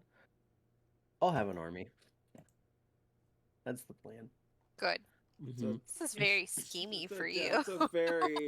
It's a very solid plan. Oh my No God. holes. Yeah, I know. We have so many shields. It's okay. So many Speaking- shields. Speaking of which, I do want to go to Marcana. Well, like at some point. Yep. Go to Marcana. Okay, I want to find Silver and find out about this bath situation. Just go to your room. So you already had like this like pool set up beneath your bed, and like when you go up to your room, you find that there has been like some kind of like oils or something added, that are incredibly pleasant smelling. It smells like fruit and candy and flowers. Hell yeah. And it's this bath, how it was created was so that you could kind of like, it's gonna like freeform, just swim around, and it's like you're kind of like acidic goop, and that's like to help kind of heal you and rejuvenate you, right? So Yay. this is that kind of thing, like where like you'll absorb some of this acidic goop, and like that you're gonna like smell like flowers and candy and stuff. That's my in real life dream. Okay. Boop, boop, D&D, boop, make boop. fantasies happen. Yeah. Right? She wanted to smell like candy and flowers. She was a simple girl. Oh my gosh, so funny. She wanted to smell like pumpkin spice lattes.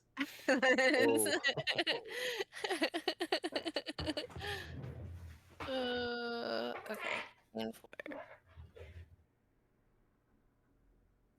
Beep, boo, boo, boo, doo, doo, doo, skip it to ba.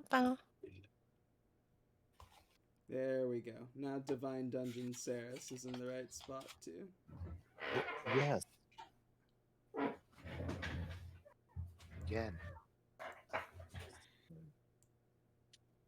He said, "Pay attention to I me." don't even know who is on my Steam friends list anymore because I just got a notification that someone popped up online and their name is Firm Sphincter. And Oh my gosh. Let's I don't go. know. Let's go.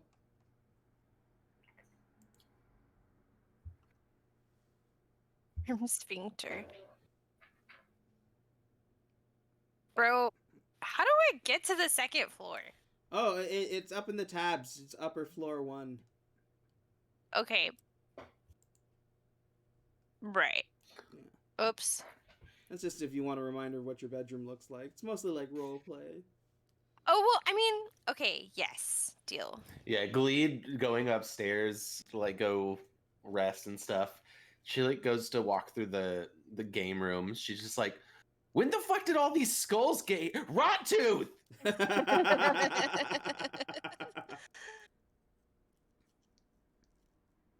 Rottooth, we can't hear you. You're muted. It's called bone hole. You throw the skull into the hole. But Okay. why does it have to be a skull? Why can't it just be like a ball? Because that's already a game. Because we don't fucking suck around here, bro. We use skulls because it's badass. All right. Well, on that note, I'm in my room, swimming in goo. Peace out. Just becoming one with the pool of goo. Yeah. You just see your eyes just floating in the pool.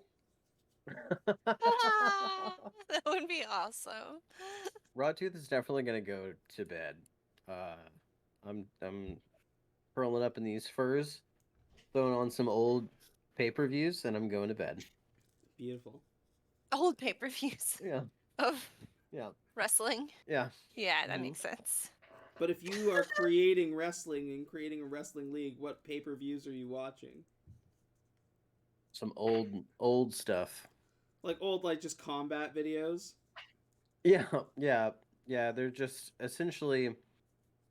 There's this guy, Bone Cold Steve Austin. He's yeah, he's essentially like a gladiator, and he just did a bunch of gladiator fights against just like pretty much anything, and he always wore a skull mask, and he had this special move called the stunner, and it was essentially he would get a giant stinger from an old giant beetle, and he would just stab things with this stunner, and that's what it was called. It was his finisher move. Okay.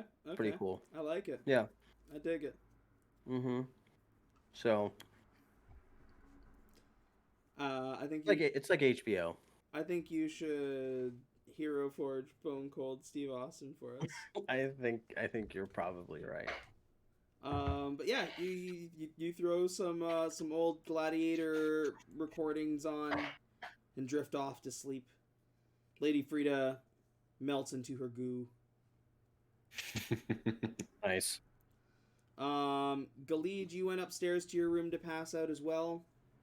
Yeah, she curls up in bed with a bottle. Yeah, you just get there's several bottles of Mercanian rum just waiting for you. Nice. Yeah, she effortlessly like pops the cork with her like thumbnail and just curls up, just takes a big old swig, and she's just like, we lived again. Obertus. Obertus is going to retire to his room. Before sleeping, though, he's going to spend some time in reflection and prayer. Given the recent events with the dungeon and everything, I want to touch base with my deity and I guess check in.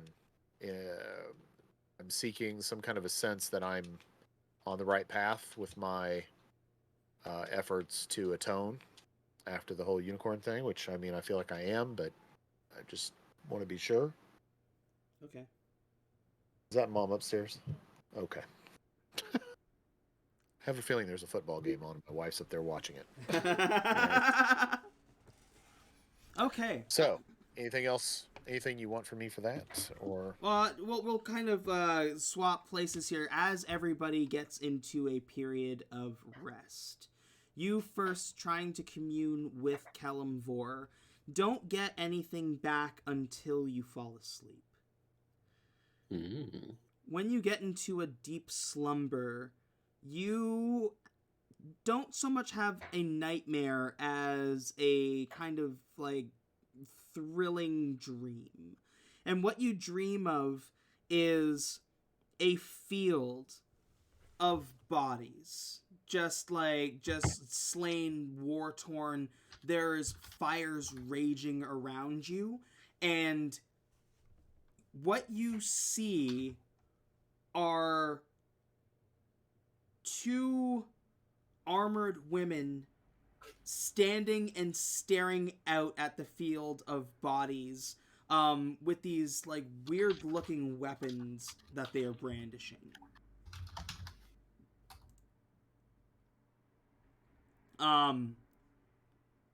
After a time, I'm gonna get the pictures up for you guys in a minute so you can see it.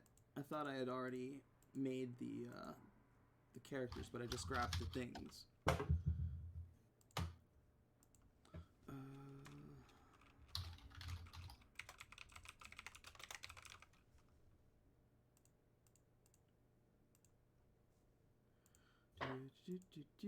Image.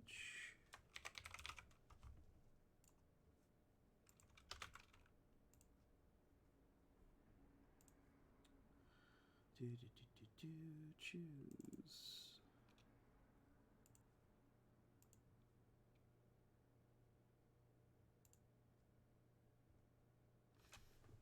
Okay, so the first one, once I save it.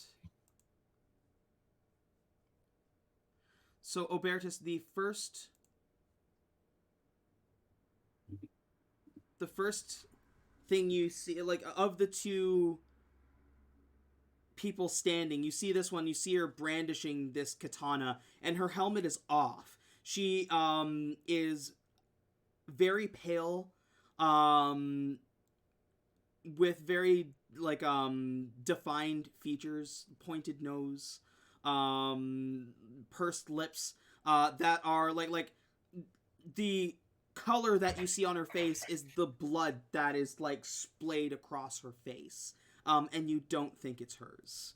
Under one arm, the helmet that you see her wearing there, she has tucked under one arm as she is gesturing and talking to the other figure beside her. Now let me add that picture as well. Image.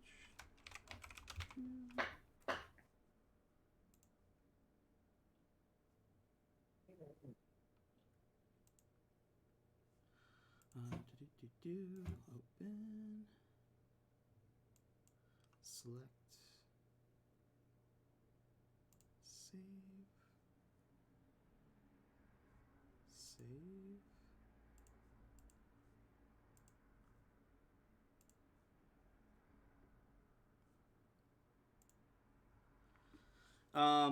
The second person you see there is in this other armor, with the helmet on, so you can't see their face, but you can see they have raven black hair instead of the jet white of the other person standing there. You watch as like they kind of like lean back and raise their arms, and you see that there are these weird glowing claw gauntlets on their arms that are glowing like a sickly green. And you watch as they kind of like raise their hands with these claws and just start like you can't hear the voice, but you can tell that they are laughing maniacally just from like how their chest is heaving and the way their head is turned and tilted. Okay.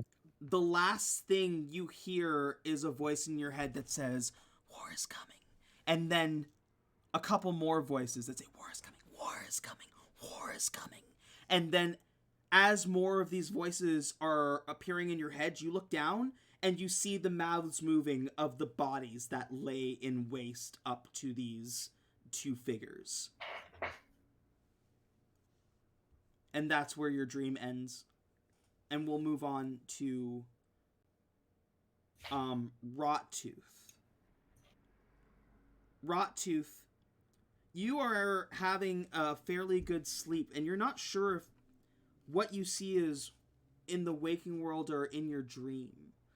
But you look up, and at one point, Bone Cold Steve Austin makes his kill in the arena, walks right up to like the crystal view, looks at you, not looks at the camera, looks at you, Rottooth, and says, "Are you prepared to make the ultimate sacrifice for the people that you love?"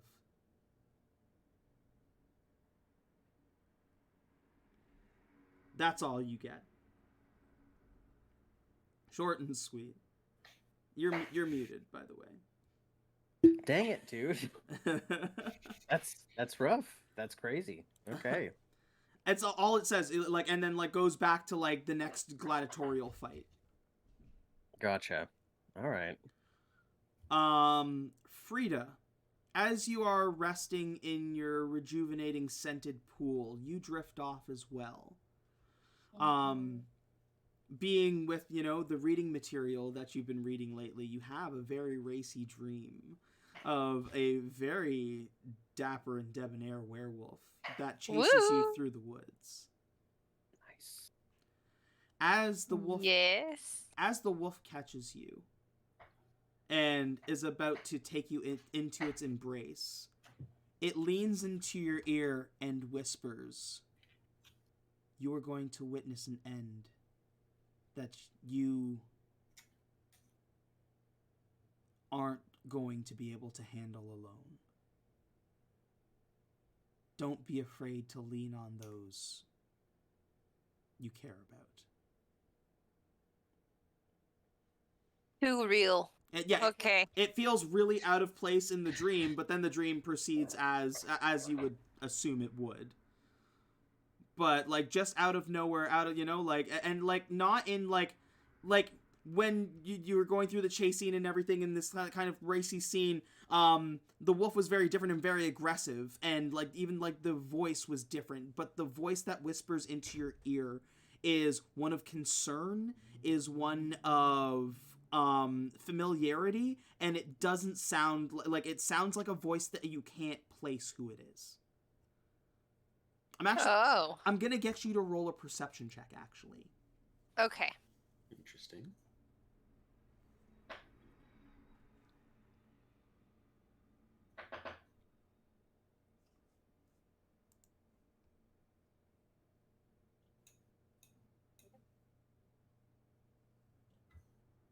Wait. Whoops. Whoopsie daisy.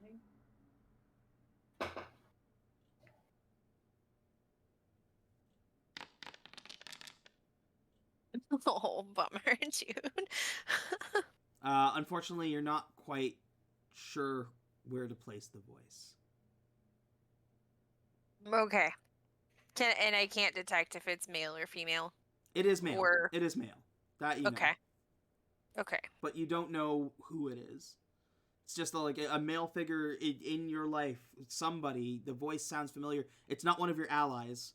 It's somebody that you've come across clearly, but you can't grasp whose voice that is. Okay.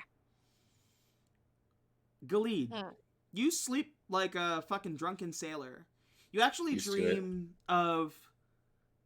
You are swimming around in water, but you can breathe. But you're still yourself. You're not like a mermaid or anything like that. You're just still, you know, the same old Galid.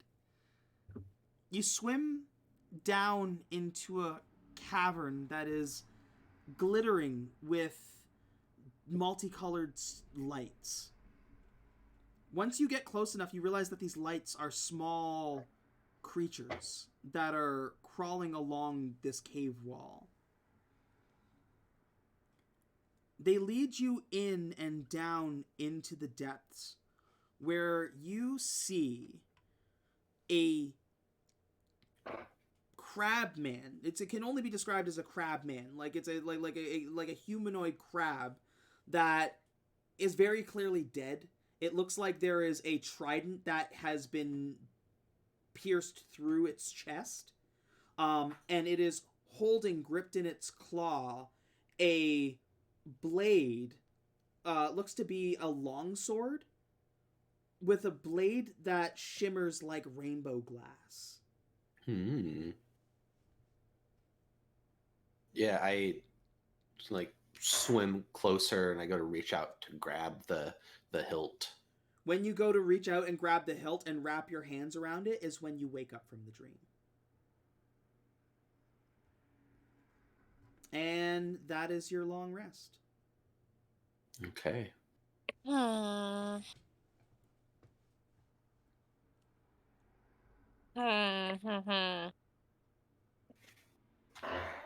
That's a spooky dookie, bro. Well, who wants breakfast? Who wants breakfast?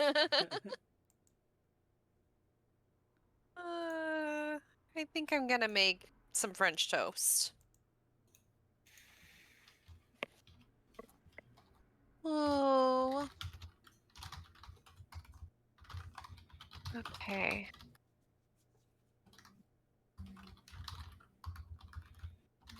You sat there.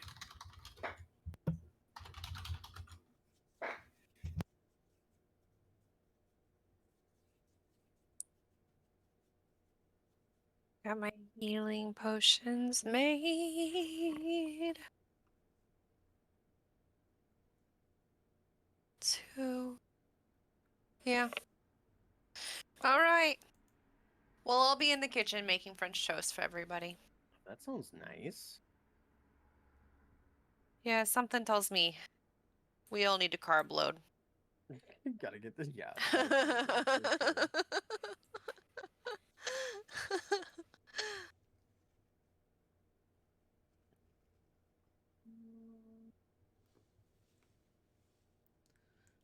You do see Silver occasionally. She comes out to tend to the slimes, make sure they have something to eat. Same thing with Fern. And like does her like regular chore stuff. But you do also notice that she is mostly absent and like probably in the mansion. She's just around. Just around. Okay. Do we have a way to like communicate with her? Out, like, I mean, like even if it's just shoot her a text or... She hasn't like given you like a crystal number or anything like that. It's just kind of like when you catch her in the manor. Okay. I just wanted to see if she was hungry. All right. Let's see. Where? I'm over here. I'm just gonna make enough for everybody. Yeah. Everybody gets...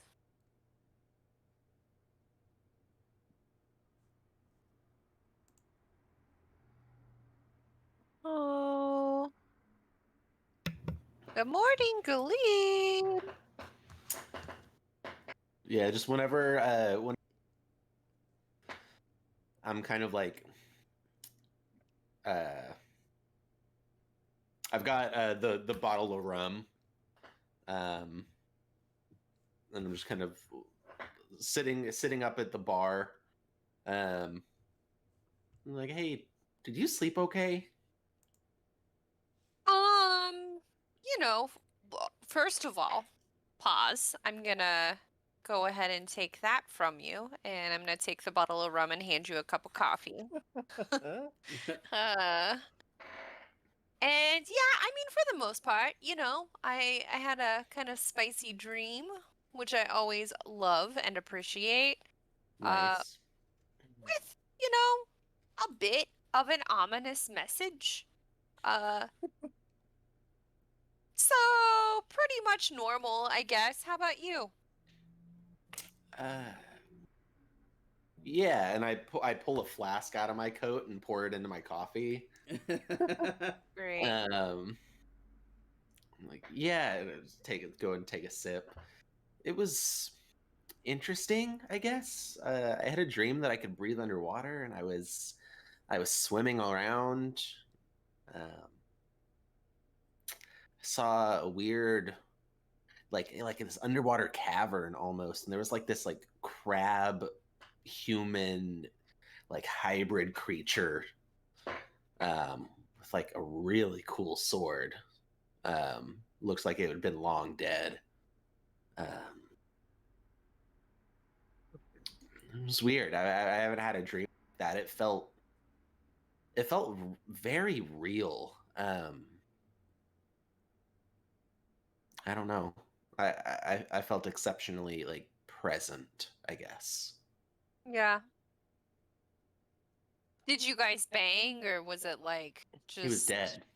Oh. So no.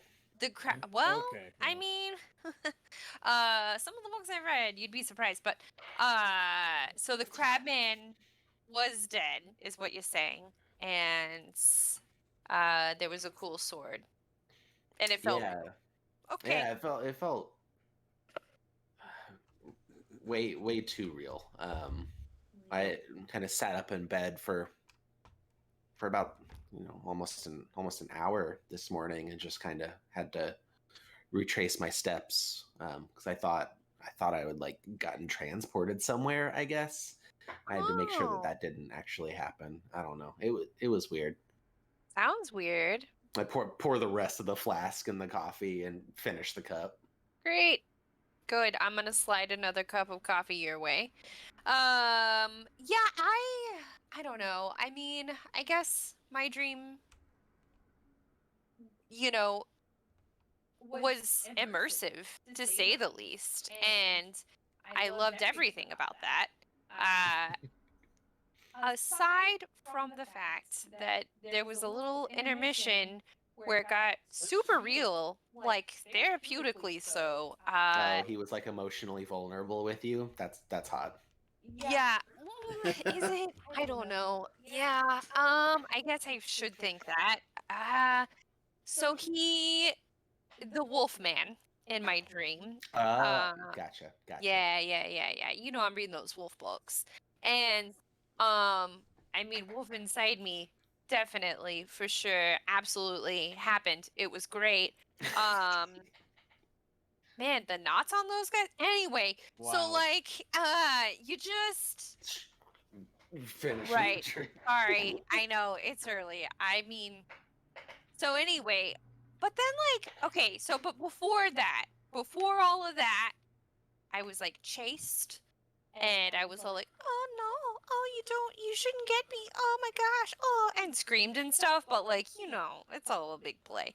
And then I'm like up against the tree, and I'm like, "Oh my god," all quivery and stuff. But then like it's like everything around me got all quiet and still, and we just full on eye contact. Calmly, he told me to like rely on people and that like something was coming, and I wanted Clueless. to laugh. Well, I wanted to yeah. laugh. I really did, but it's like when you're stuck, in those dreams where you're stuck and you can't, move. Well, that's how it was. I wanted to laugh, but I couldn't laugh.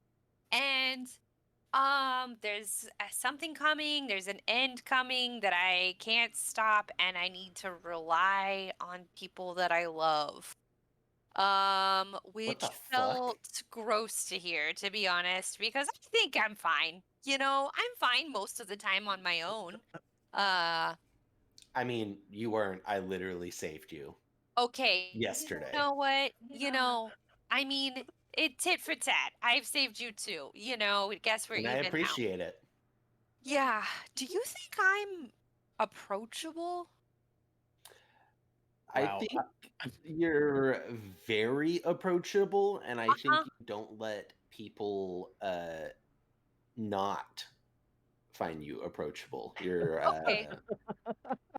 That you don't sounds give them good. the opportunity, really, like the chance Right. That sounds good, right? to Yeah. run away.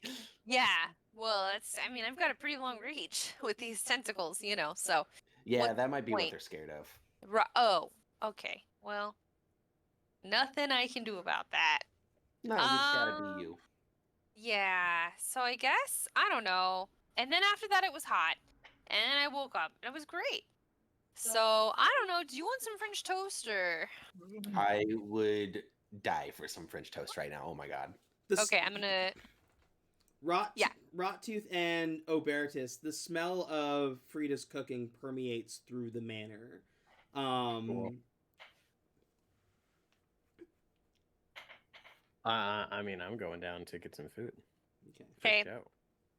Awesome. Well, I am sliding you a plate of French toast, Skilly. Imagine it's Sicily, 1922. No, I'm just kidding. Nice. It's covered in pecans, maple syrup, and I have dusted it with powdered sugar, and we've got some fresh raspberries on top there. We've got some Jesus. fresh squeezed orange juice. There's bacon and sausage. And tell me how you want your eggs right now, because we're preparing them as we go. Oh, fried. Always fried. Fried. Okay, and then the eggs are fried in the bacon grease. Hell yeah. There you go. There's your breakfast.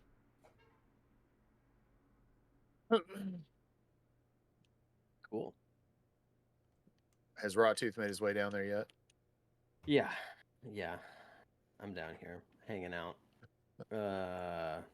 Well, when I wake up after the dream, the first thing I do is go to my work go to my work table, my desk. Yeah. And I grab anything to write with, and I start making notes about my dream that I had. Okay. Descriptions of the people that I saw in the dream. I'm just like everything I'm wanting to capture as much as I can remember right away. And then as soon as I'm done with that, I will grab the book and the pen. I'm also going to grab my one of the swords that I have is the Viper's katana. Okay. I'm gonna grab that. I look around frantically because I've I just tossed everything whenever I came in last night to sleep. So the first thing I'm gonna do is just look around, grab that, and then as soon as I've done that, I'm gonna rush out of the room and across the building and start hollering Frida, Gilly, are you in the kitchen? As I'm smelling. Yep. As I'm smelling breakfast. We're in here. We're all Breakfast in the is kitchen. ready. Yeah, whenever Frida is focusing on cooking, I take my bottle back. Just sleight of hand it back to yourself. Yeah. I lean over like I'm dangling whenever Right. Obertus comes in, like my leg kicking and I'm grabbing the bottle. And I just kind of look at you and I'm like, out of the side of my eye, and I just keep I don't even say anything. I just do I get anywhere near it on my way in? What, near the Would I walk bottle? near the bottle? The lead's on the corner, so maybe as you make your way in, you might have. I'm just if I walk as I'm walking by, if I just kind of nudge it his direction, and since he's reaching for it, and then just continue towards them for the conversation that I was that we're having. Yeah, of course, I'd allow that. Yeah. Or they're already or they've been in conversation, I guess. Although if she's cooking, I probably wouldn't pick that up. But yeah, I just got down here. But is Rawtooth there? Is he? Yeah. Okay. Yeah, I'm like, man. Yesterday, last night, I met fucking Bone Cold Steve Austin. It was awesome. You met him? Yeah, yeah. What does that mean? Well, when you lay down and then you go places. Oh, you had a dream. You fell asleep and you had a dream. No, when you close your eyes. Yeah. Right, and then you go. To different places. Yeah, okay. I went back in time, which was awesome. I kind of do this a lot. I don't know. It's pretty neat. And I met Bone Cold Steve Austin. Okay. Tell us about that. Tell us what you saw. Tell us what he talked about. So if you want to see what he looks like, I have a picture of him. I'll take a look at that later. Just tell me what he told you. TTRPG server. Okay. He was beating the shit out of some monsters, and then he looked at me to cut a promo almost, which is really cool. It's a thing that people do. And then he asked me if I was ready to die for the ones that I love. What the fuck? Yeah. What? It was the craziest promo I'd ever seen. It was nuts, dude. I'd never seen it before, and I've watched all of his tapes, so I don't know. But it was cool. I mean, I'm pretty ready. You know what I'm saying? Do you have people you love, Rottooth? You have individuals that you love? Yeah. Yep. I do. Yep. Do you love us, Rottooth? I mean, that's so sweet. I mean, I've got Rockcroft. And you love the people. The people of Rockcroft? I mean, have I given you guys shields before? Yeah, I guess. Yeah, immediately when you met me. Yeah. You tried. Yeah. That's how you show love. I mean, if I know from what it sounds like love is, probably yeah. Okay, gotcha. Love is giving someone a shield. Well, I feel I don't want you honored. to die. So yeah, there's a metaphor there somewhere. We can unpack that later. So you were asked if you were ready to die for the people that you love. So Rockcroft, if you were ready to die for Rockcroft. Oh yeah, I mean, I won't. You know what I mean? So I'm not really that worried about it. Sure. Did anybody else have a dream like that? You keep calling them dreams. What is that? Did anybody else, close their eyes and go someplace and meet with some people and that those people talk to you about dying? Right. Yes. Well, I had a dream, and in a sense, they call the orgasm the little death. Oh my God. So, to an extent, I guess I did have a dream about dying. But mid-dream, first of all, sorry to interrupt, how do you want your eggs done, you two? Scrambled, okay. Cheese? Yep. Yeah, all right. And you? Same. Overtus? Same. Okay, perfect. All right. I'm going to keep making... Yeah, it's delicious. I don't like runny eggs. It's just a preference, really. Right. Understood. Okay, so yeah, I had this dream. Pretty hot and heavy stuff was happening. You know, the wolf books I'm reading. But the weird part. What was the weird The part? weird. Oh, right. The weird part. The Okay, weird for you part. Yeah, right. because the whole Yeah. thing was weird for me, and I had to hear Right. it first thing this morning. And here we are talking about it again. Aren't you so excited? Oh man, I love those books. Okay, so I let's see. I get chased. I'm pressed up against the tree. You know things are about to go down, and then they don't. I just everything goes calm around me, and my wolf lover making full on eye contact. I don't know if you've ever talked to anybody that way. It's very uncomfortable. Um, Told me that I would see an end to things that I could not change, and that I would need to not be afraid to lean on uh, people that I care for around me. And then, and then we picked things back up where we left off. Right. And, one thing led to another, and it was great. Little death. Abersis, are you all right? No. Did you bust in here with a katana? Yes, and I'm holding it. It's like still in my hand. Like it's still in my hand. It's in my left hand. I've got my journal and my pen in the right hand, and I haven't set them down yet because I'm sitting here listening to everything you've been saying. Okay, then I set the book down and the pen, and I realize that I've got Bone Cold Steve Austin. Okay. Okay.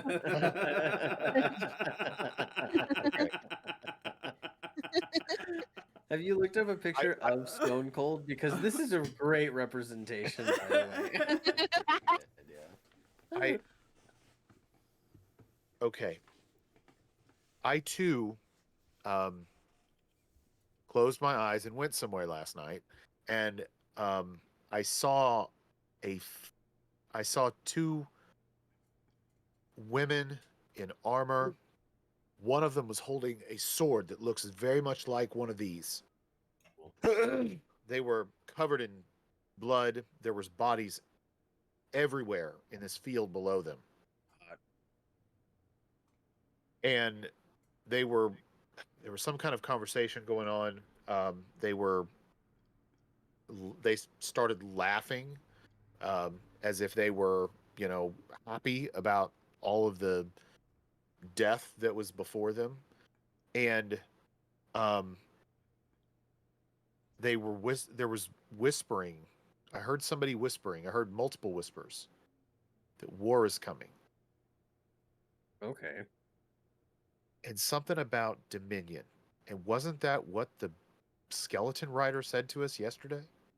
Yeah. When we were... Yeah. It kept trying to whisper sweet nothings to you and I about some bullshit about Dominion right before we kicked his ass.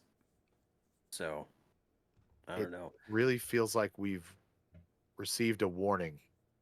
Various, we've received messages that are a warning. I don't know who we should talk to about this, but this feels important. Like we're all about to face something. Where'd you get the sword that you have? Oh, we picked this up at the I've had this since we got the... Oh, what the hell? Where did we get these from? The guy in the basement.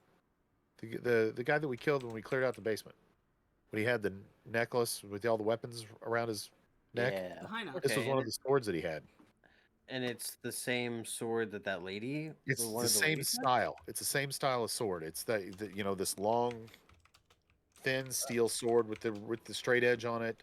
That's razor sharp. I mean, I don't know where this style of sword comes from, but there's I don't know if you've fully checked out the basement. I mean, it's kind of where I hang out a lot of the time. In the bathroom, there's a bunch of scrolls and books, and I mean a sword similar to that one was in that basement, and I mean there was maps and stuff at some point. You might read some of those, go through some of those, and see if you can find anything. I don't know. I haven't read them, not because I can't read, but just because I just haven't. Normally use a different bathroom. Bathroom here? Yeah. But there's one in the basement. It's in the basement? Yeah, it has just like a bunch of like reading materials that we haven't gone through. I don't think. I mean, I haven't. I don't know if you guys have. I think when you looked in there, you got most of the important stuff. Like, there is kind of like small little things here and there. In the bathroom, there are small notes, but I don't think there was anything of importance when you had looked. Oh, okay, cool. Okay. I mean, we could always talk to the people in the guild. There's like, what's that guy that wears a mask? The jester-looking guy? You might know something. Or jester mask? Yeah, the jester mask guy. He's like one of the dudes that runs the guild now. That oh yeah, Mr. Clean's not there. Right. I know who you're talking about. Yeah, I mean he might have some information. I mean, like there's a ton of people in the guild that might be able to help us out with something like this. We also need to go check with them in general. If we're gonna check up on this whole Mr. Clean situation, which could be related to this. Yeah. Yeah, that's true. There's an infuriated Karen in the guild hall. Oh God. I'm sorry. I don't want to deal with that. That's hilarious. It's a little like token. Magnum opus. Infuriated Karen. But yeah, I mean, that's crazy. I mean, yeah, I was asked if I was willing to die for people that I loved. So it sounds like maybe something's gonna happen. I don't know though. But I mean, we'll be all right. I'm sure. We'll be all right. We'll be okay. Okay. I mean, we're pretty cool, and obviously, you guys will want to help the people around us, and we'll do that. You know. Right. Is Silver around this morning? No, she's been kind of in and out. I haven't really seen her that much. You want to try to go find her? She's familiar with all the books and everything within the mansion. She's familiar with all the writings and everything here, right? Mm-hmm. Correct, Yeah, correct? I think yeah. As far as I understand, anything that's in the mansion, yes. That's a good point. Yeah. So I mean, it would behoove us probably, is a word that it feels like you would say, Obertus, to find her and talk to her. Also, we really need to check with her to see if she's hungry. It's only polite. Yeah, find some books about like this Dominion thing. Yeah, and those wolf books. I need to see if there's like one scene was in that really wolf know book. that the wolf books will help us with the I Dominion don't, maybe. problem. I don't. Maybe. I dreamt about the wolf thing last night. I don't know. Then I'll try and get back in touch with Bone Cold Steve Austin. Okay. Is he alive still? I heard he like never die. You know what I mean? Oh, okay. I thought there was like a juicing sort of situation, you know. I don't know. Celebrities. Okay, well, who wants to go try to find Silver real quick? If you guys can keep an eye on the kitchen, I can try to find Silver. Sure. Fine with me. And just bring her back. Yeah. Oh, I'm sorry. Alright, Obertus, we hear you. Are there any fires going right now that we need to worry about? Is the kitchen going to burn down? Oh, no. Oh. No. Okay, I'm not very experienced with cooking, so I was just... Okay. I've never cooked before. I guess everything's fine. I'll just set everything off to the side. You guys enjoy your breakfast and Oh, okay. yeah. Thanks for the food. Thank you. Yes. I stop and just like set the sword down and just dig in, like fast, like shoveling food down in my mouth. Was there coffee or something like coffee? Yeah. Yeah. So much Oh fun. yes. Yep. Help yourself. So, Albertus, why are you so freaked out? I don't like this message, this sense that something bad is about to happen. I tried to have I tried to pray to Kellenvor last night to see if I was on the right path, to see how things were going, to, receive, some kind of reassurance, a message from him, some kind of sense that that I was on the right path and things are going well. And the message that I got was that things are not well and things are about to get much worse. That, I mean, nothing specifically about me in particular, just that it's things, something wicked this way comes, if to borrow a literary reference. Yeah, the literary reference. I get it. I got that. Yeah. I got that for sure. I was hoping that perhaps Silver, there might be something, some writing, some information that might be available here in the manor somewhere that would help us find some answers. Well, if anyone could do it, it'll be Silver. And you know what? I don't know. I think I know you've been sort of going through it, and if it means anything to you, I don't know. You seem to be on the right track to me. You're a better person than I've ever been, so I don't know. And you seem to make that dungeon lady pretty stoked, so, that's pretty nice. Well, I mean, I did my best there. Felt like the right thing to do. Oh yeah, seemed like the right thing to do, but I think you're doing all right, Abertus. And then I'm going to, I guess, walk out of the kitchen and leave those two alone. 2 quests have been added to the quest log. Interesting.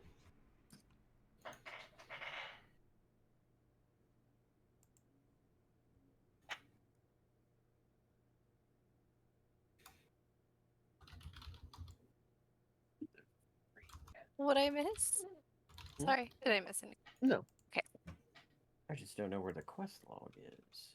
If you go in the journal tab at the bottom, you should see quest log, and you can open it up. Oh, it's always in the very bottom there. Okay. The rainbow and Warren's Oh, great.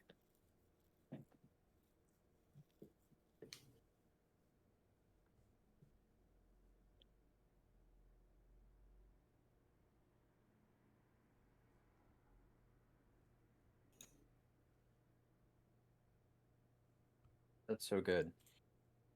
A rainbow blade sounds so tight. Yeah.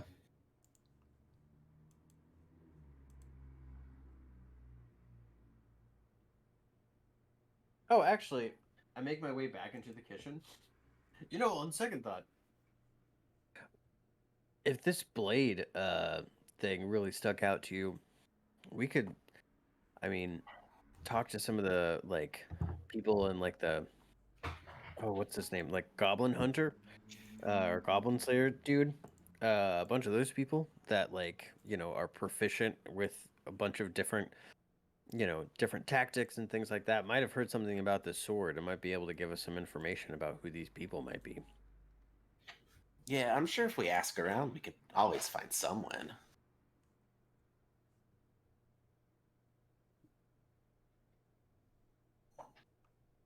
Absence of clean. I don't know though. I don't know what our next step should be. I'm gonna have stuff shipped to Rockcroft today, but all of these other things seem very important. Pocket. Huh? Pocket. That's his name. Oh, that's right. Okay. Pocket. Yeah. We could talk to Pocket about what the freak is going on with Mr. Clean, where he thinks we should look at first or something. Is this Hunter's Guild quest one that we can wrap up? Buy a piece of monster specific equipment. Oh, yeah. Yeah. Because I got a piece of monster specific equipment, but I got it made. So, yeah. We can go buy something. Monster specific, huh? Mhm. Something to do with crabs, maybe? Yeah. That is a good idea. I don't know. We had a very specific, Gilead had a very specific dream about a crab. Yep. Oh, yeah. Yeah, I mean, I'd be down Or to go. something, or water-based. I don't know.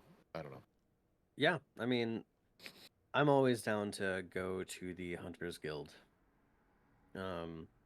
Maybe we can get Galita a harpoon gun that's good against crabs or something. That'd be pretty cool. Okay. Did I find silver? No, like Silver, like you had seen her pass by a couple times, but otherwise she has been like fairly absent throughout the day. Okay. Well, I guess I'll just go back and let them know. I gotta find her to talk to. Okay, well, we can check in later. We don't. Yeah. Yeah. We can. I'd say let's go to Marcana and we can scratch this Guild's Quest thing off our book and maybe get some more information, talk to some people, go to a big old thick old library about some Dominion stuff. Might have an in at the library, you guys. There you go. That'd be a good idea. Library Jean. She looks really mean.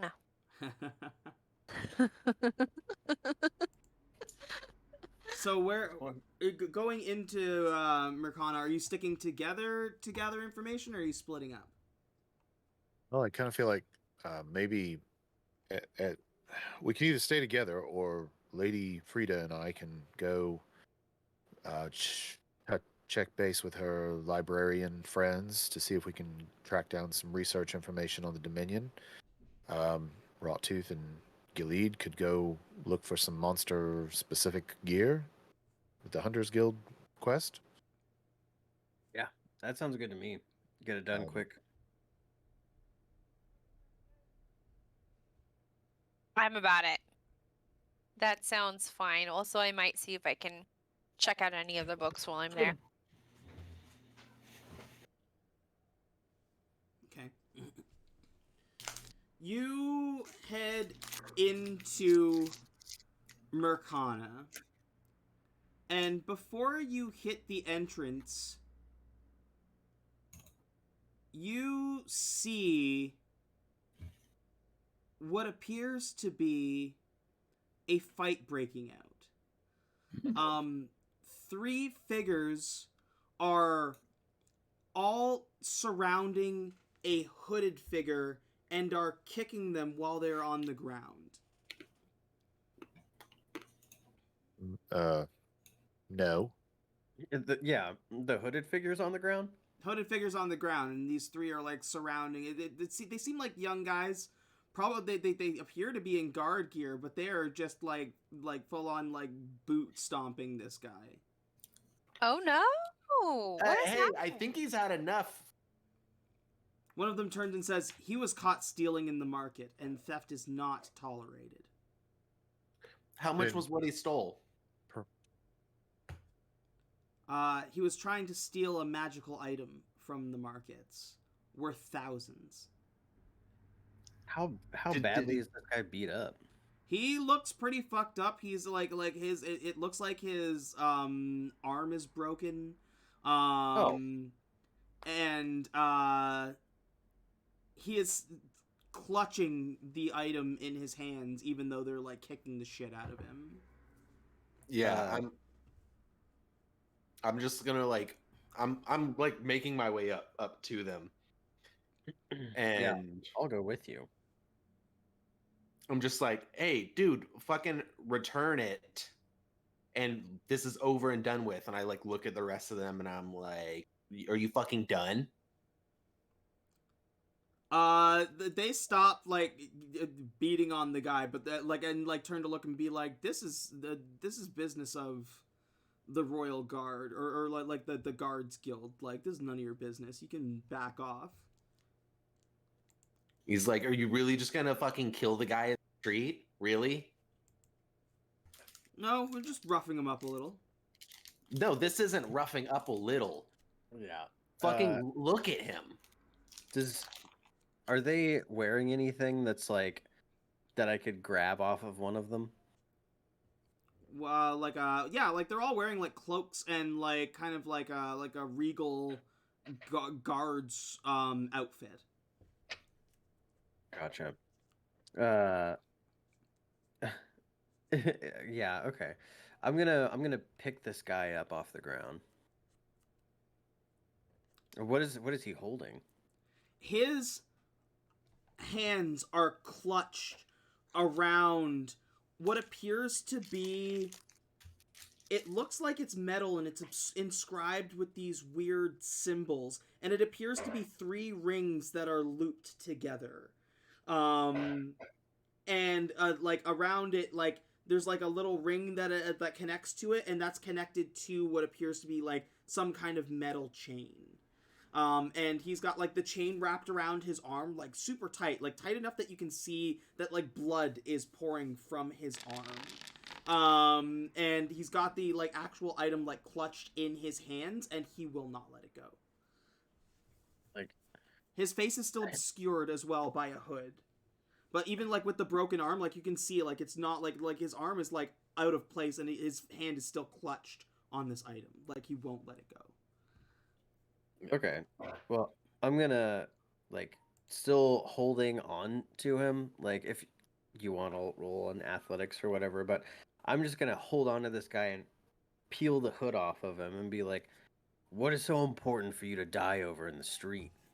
You peel the hood off because he's not gonna resist. He's still holding the item. You peel the hood off to see Mr. Clean.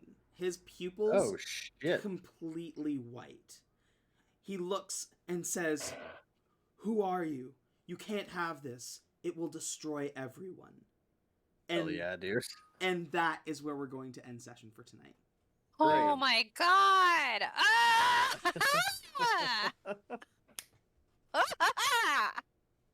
Cool. I'm glad we didn't help stomp the yard on this dude's ass. We would never do that. Oh my god. Yeah. Jesus. We would never do that. We would never do that. Never do that. Like we would never kill a unicorn. Everybody, fantastic roleplay. Go ahead and everybody add 5 points to your points card. Nice. Really great roleplay tonight. Does anybody have anything going on in the coming weeks? Obviously, we are off next week for Thanksgiving. Mm-hmm. I might stream or I might go away for the weekend. Who knows? But we are off. They're gonna enjoy their colonizer turkey day. Okay. American colonizer turkey day. Oops. Sorry, everyone, everywhere. Canadians had theirs last month. it's fine. But yeah, may do something. Keep an eye out for anybody who's watching at home. Otherwise, tomorrow we are back with more Whispers in the Weird over on KedHub's YouTube, youtube.com/KedHub. Go and check us out. If you haven't seen the show or seen our live play so far, it is originally we were in like a weird place in Nevada, like just like this nowhere place in Nevada. We have since been transported to a world that is connected to many worlds. We have the ability to basically like adapt ourselves to the world that we're going to go. Oh wow! Tuesday, assuming that all my internet issues are worked out, everything was good tonight, so I think hopefully everything should be good. Tuesday, I am running a special one-shot that it might be a regular thing. The premise is what happens when the villagers who were forgotten by an adventuring party decide to finally take matters into their own hand and try and fight a troll that has been terrorizing them. The players, we're hoping to get a fourth. Right now we've got 3 players who are going to be playing. They will have access to 36 different villagers, some with different abilities, some mundane. And basically every time a villager that they're controlling dies, they roll another new villager that's still alive, and they have to see if they can beat this troll with 36 villagers. It sounds so fun. Yeah. I mean, if anybody has time on Tuesday night, I'm still looking for a 4th player for that. Looking to start that at 8 Eastern Standard Time, or sorry, 9 Eastern Standard Time. Sorry, because I've got a couple people who won't be available till late. So 9 Eastern Standard Time, people have like 3 hours to run through this, and if it's a success and we get more interest, then something I'll probably be running on Tuesdays regularly with kind of adaptions. Expansions to the villagers and different enemies and stuff like that. Maybe do like a monster of the week. So something fun that anybody can jump into and enjoy and try out. Yeah. So fun. I will let you know on that, honestly. That sounds hilarious. Yeah. Does anybody have anything else before we end for tonight? Not for me. Do not. Nope. Wonderful. Well, thank you to my wonderful players for making this session fantastic. And the cap off to a wonderful day. And thanks to everybody at home for watching. I was a little late on the upload for last week, but hopefully I should have this uploaded tomorrow. So for anybody who wants to catch up, it'll be on the YouTube. Links for anybody who streams or anything like that is in the description below on the YouTube. Thank you to everybody who tuned in. I love every single one of you. I hope you have a wonderful day, afternoon, or evening, wherever you are. And as always, power to the players. Have a great night. Bye.